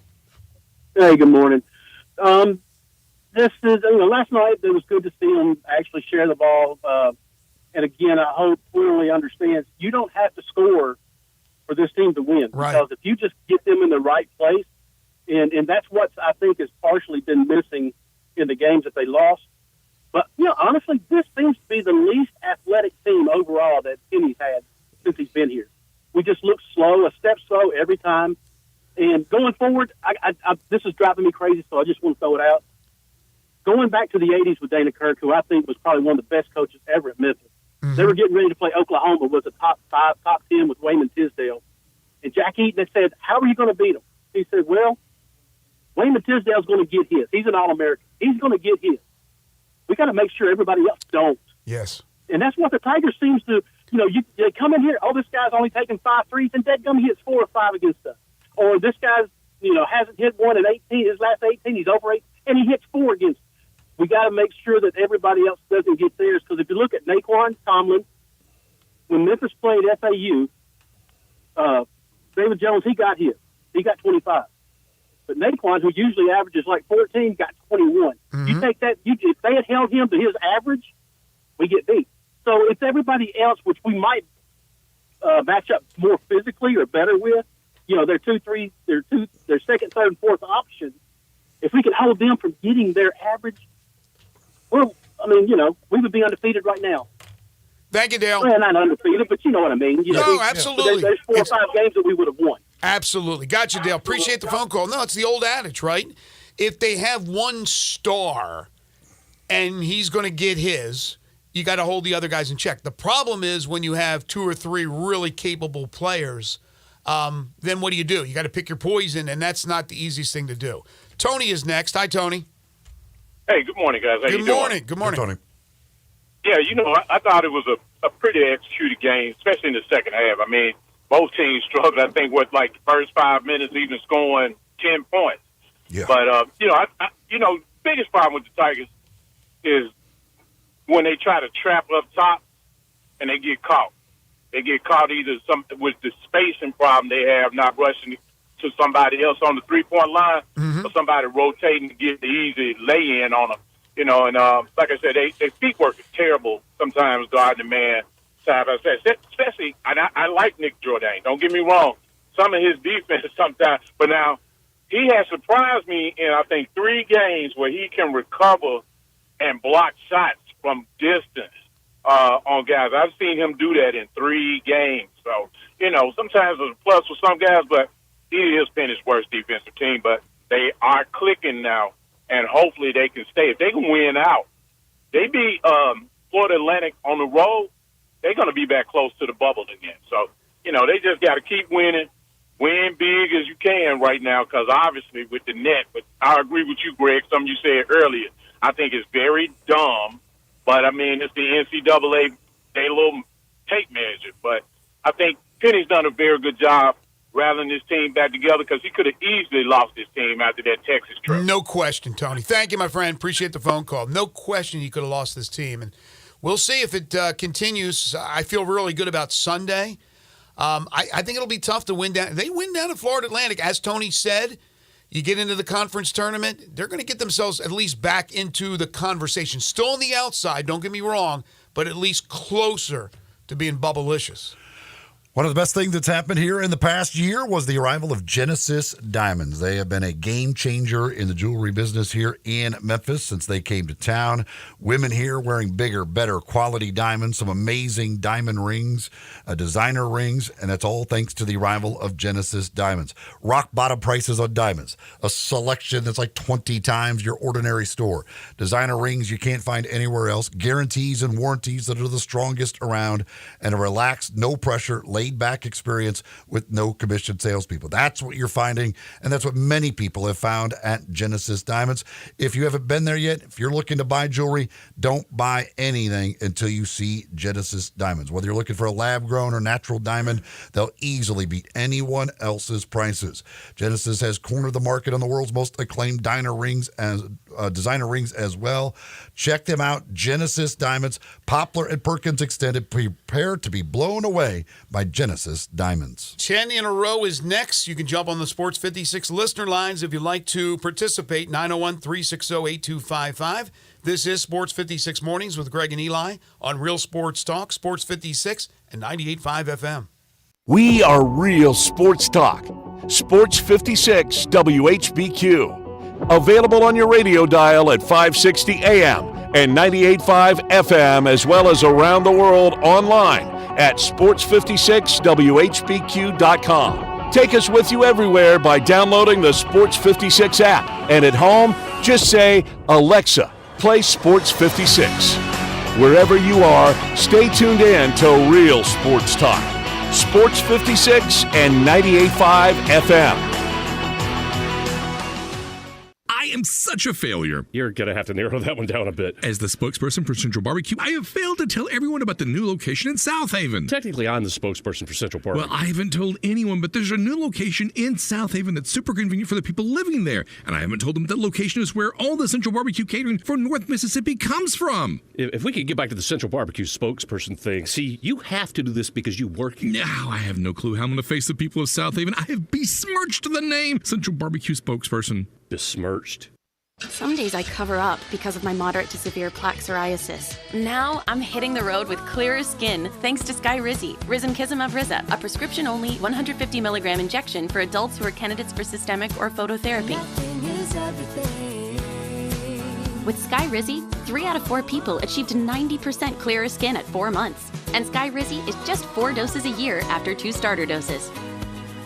Don't use if allergic to Skyrizi. Serious allergic reactions and an increased risk of infections or a lower ability to fight them may occur. Before treatment, your doctor should check for infection and tuberculosis. Tell your doctor if you have an infection or symptoms such as fever, sweats, chills, muscle aches, or cough, or if you plan to or recently received a vaccine. Thanks to Skyrizi, there's nothing on my skin, and that means everything. Ask your doctor today about Skyrizi, the #1 dermatologist prescribed biologic in psoriasis, and visit skyrizi.com or call 1-866-SKY-RIZZI to learn more. There's an institution in East Memphis that I love talking about. It's the Spirit Shop at 4848 Poplar Avenue, right down the street from Clark Tower, and it looks like a log cabin. It's been around Memphis since 1969 with a family-owned, friendly, knowledgeable sales staff that is just a wonderful place to go. I love going in and talking wine or bourbons, and they've got such great selection. So if you've not visited the Spirit Shop in a while, it's been remodeled. You'll love what you see when you need spirits. Tell Eddie Wolo said hello. If you've tried to buy a Rolex watch lately, you know how difficult it is. New models are in rare supply. Some jewelers put you on wait lists. Others make you buy their other jewelry at inflated prices just to be considered for a Rolex purchase. Well, that's all changed now that Genesis Diamonds has arrived. Genesis Diamonds is the premier dealer of luxury pre-owned Rolex timepieces. People who come in are shocked to see Daytonas, Hulks, Submariners, Pepsis, Datejusts, all the hard-to-find Rolex watches ready to wear today. At Genesis, we've used our worldwide connections to find only the first luxury pre-owned Rolexes, immaculate, pristine watches, fairly priced with no strings attached, and with flexible financing options. So enough with the wait list and the retail jeweler games. Get the Rolex of your dreams today at Genesis Diamonds. And if you already have a Rolex and are interested in trading up, we also have Rolex buyers on site every day. Just another example of how we're forever changing the jewelry landscape here. Genesis Diamonds, official jeweler of the Tennessee Titans at Poplar and Perkins Extended. Now back to Sports 56 Mornings. Morning! on Sports 56 and 98.5 FM. Here once again, Greg Gaston and Eli Savoy. It is now March. That means Easter is right around the corner. The 31st of March is Easter Sunday. And, of course, candy. Candy goes along with Easter. The Easter Bunny, right? The Easter Bunny always delivers. And where does the Easter Bunny get his or her? I'm not sure if it's a female or a male. But where do they get their candy from? Dinstall's, fine candies and chocolates. They've been doing it for over 120 years. Strawberry season is here. Fresh strawberries dipped in the special sugar fondant, then enrobed in that rich milk chocolate. Nobody dips them like Dinstall's. They also have the chocolate-covered grapes, the chocolate-covered pineapples. But for all their great chocolates and candies for Easter or for any time, think Dinstall's, the Cashew Crunch, the chocolate-covered pretzels, the turtlettes, out of this world. 5 locations: Laurelwood, Germantown, Collierville, Pleasant View, or downtown Memphis. You can also ship these candies and chocolates anywhere in the country. Just call in your order or head on over to any of those locations. Dinstall's, they've been saying I love you for over 122 years. Time now for 10 in a row. Not 5, not 6, not 7, not 8, not 9, but 10 in a row. It's the game show that has swept the nation. It's 10 in a row. 360-8255, 901-360-8255 if you'd like to participate. What are the folks playing for today? We've got a $50 gift certificate to 117 Prime, great steakhouse downtown. We got a $25 gift certificate to Ferraro's Pizza in the Pinch District. Got a couple of Malco movie passes and a free haircut at Supercuts. All right, here's the question. It's not easy. Arenas that have hosted the most men's basketball NCAA tournament games in history. Arenas that have hosted the most men's basketball NCAA tournament games. I'll give you the name of the arena. I'll give you the city. That may help you out as well in trying to get 10 in a row. 360-8255. That's 901-360-8255. Don't be shy. Come on up and give it a try. All right. Leading us off will be Joe. Hey, Joe. Who else but Joe? Hey, guys. Is Hey, this Joe. like including first 4, final 4? What are we? Yes. First 4 is included in this. That's actually a good question. So all games in the NCAA tournament, okay? Arenas that have hosted the most men's basketball NCAA tournament games. The Honda Center, Anaheim. No. Little Caesars Arena, Detroit. No, that's a football stadium. Municipal Stadium, Kansas City, Missouri. Yes, long time ago. Charlotte Coliseum, Charlotte, North Carolina.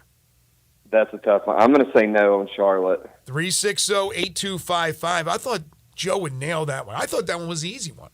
Charlotte. So many games in Charlotte, also in Greensboro. 360-8255, wide open lines. Right now, if you'd like to play. Tougher question, tough to look it up. I understand that, but give it a try. Don't be afraid. Arenas that have hosted the most men's basketball NCAA tournament games. The history of the NCAA tournament. And Joe he got it right, but Little Caesars Arena is not a football arena. No. It's a new arena. Now, Little Caesars where the Red Wings play, right? Pistons? Mm-hmm.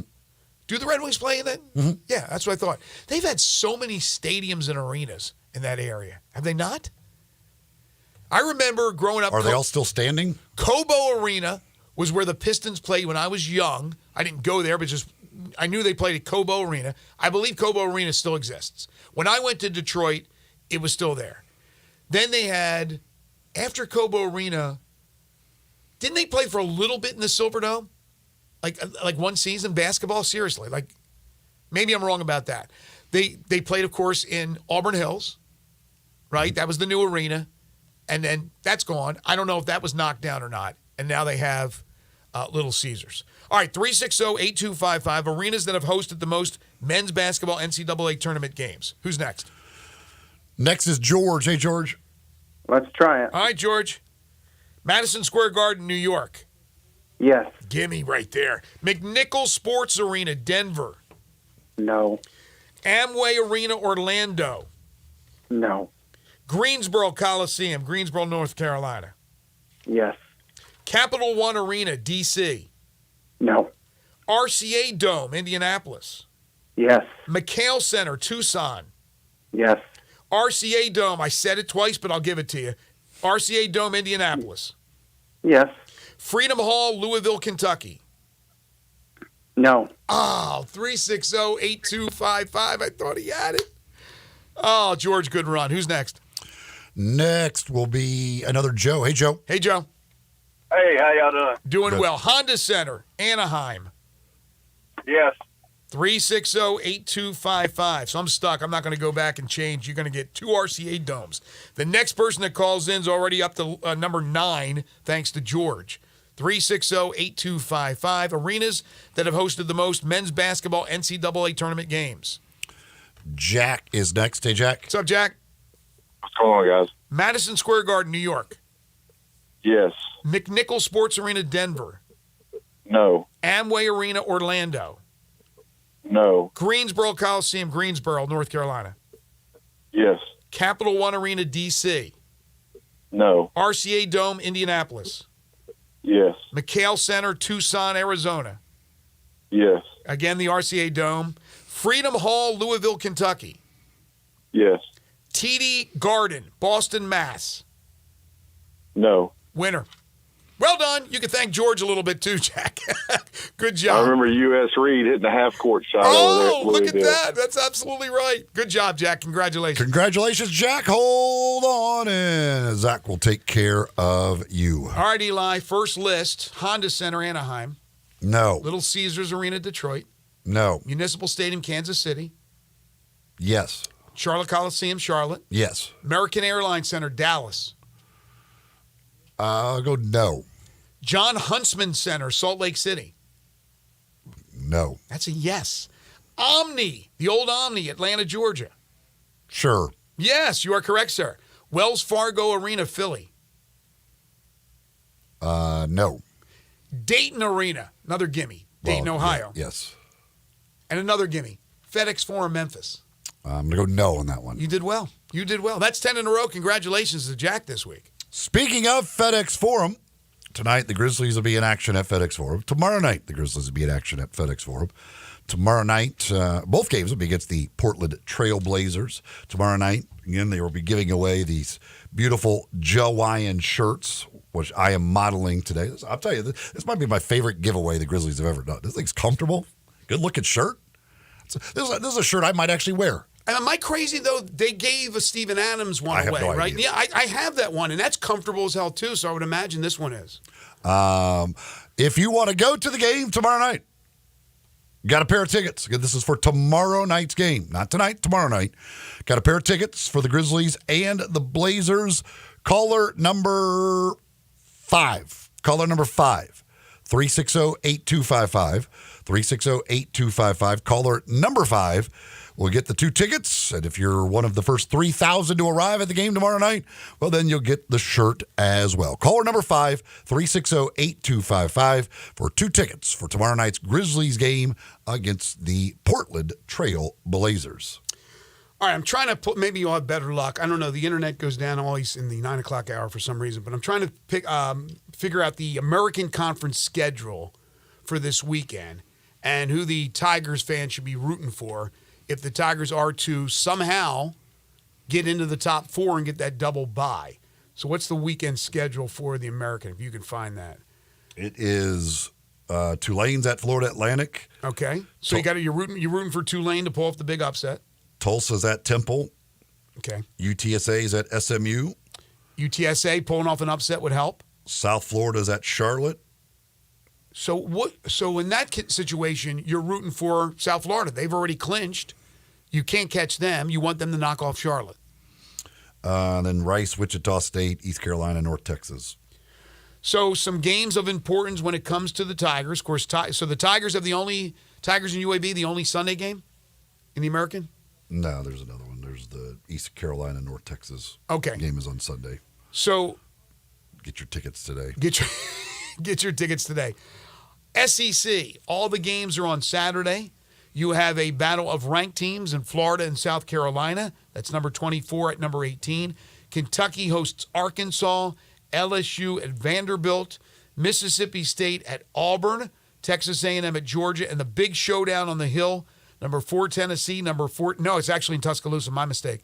Number 14 Alabama hosting number 4 Tennessee, and then Ole Miss with a must-win in Columbia against the Missouri Tigers, who are winless in conference play.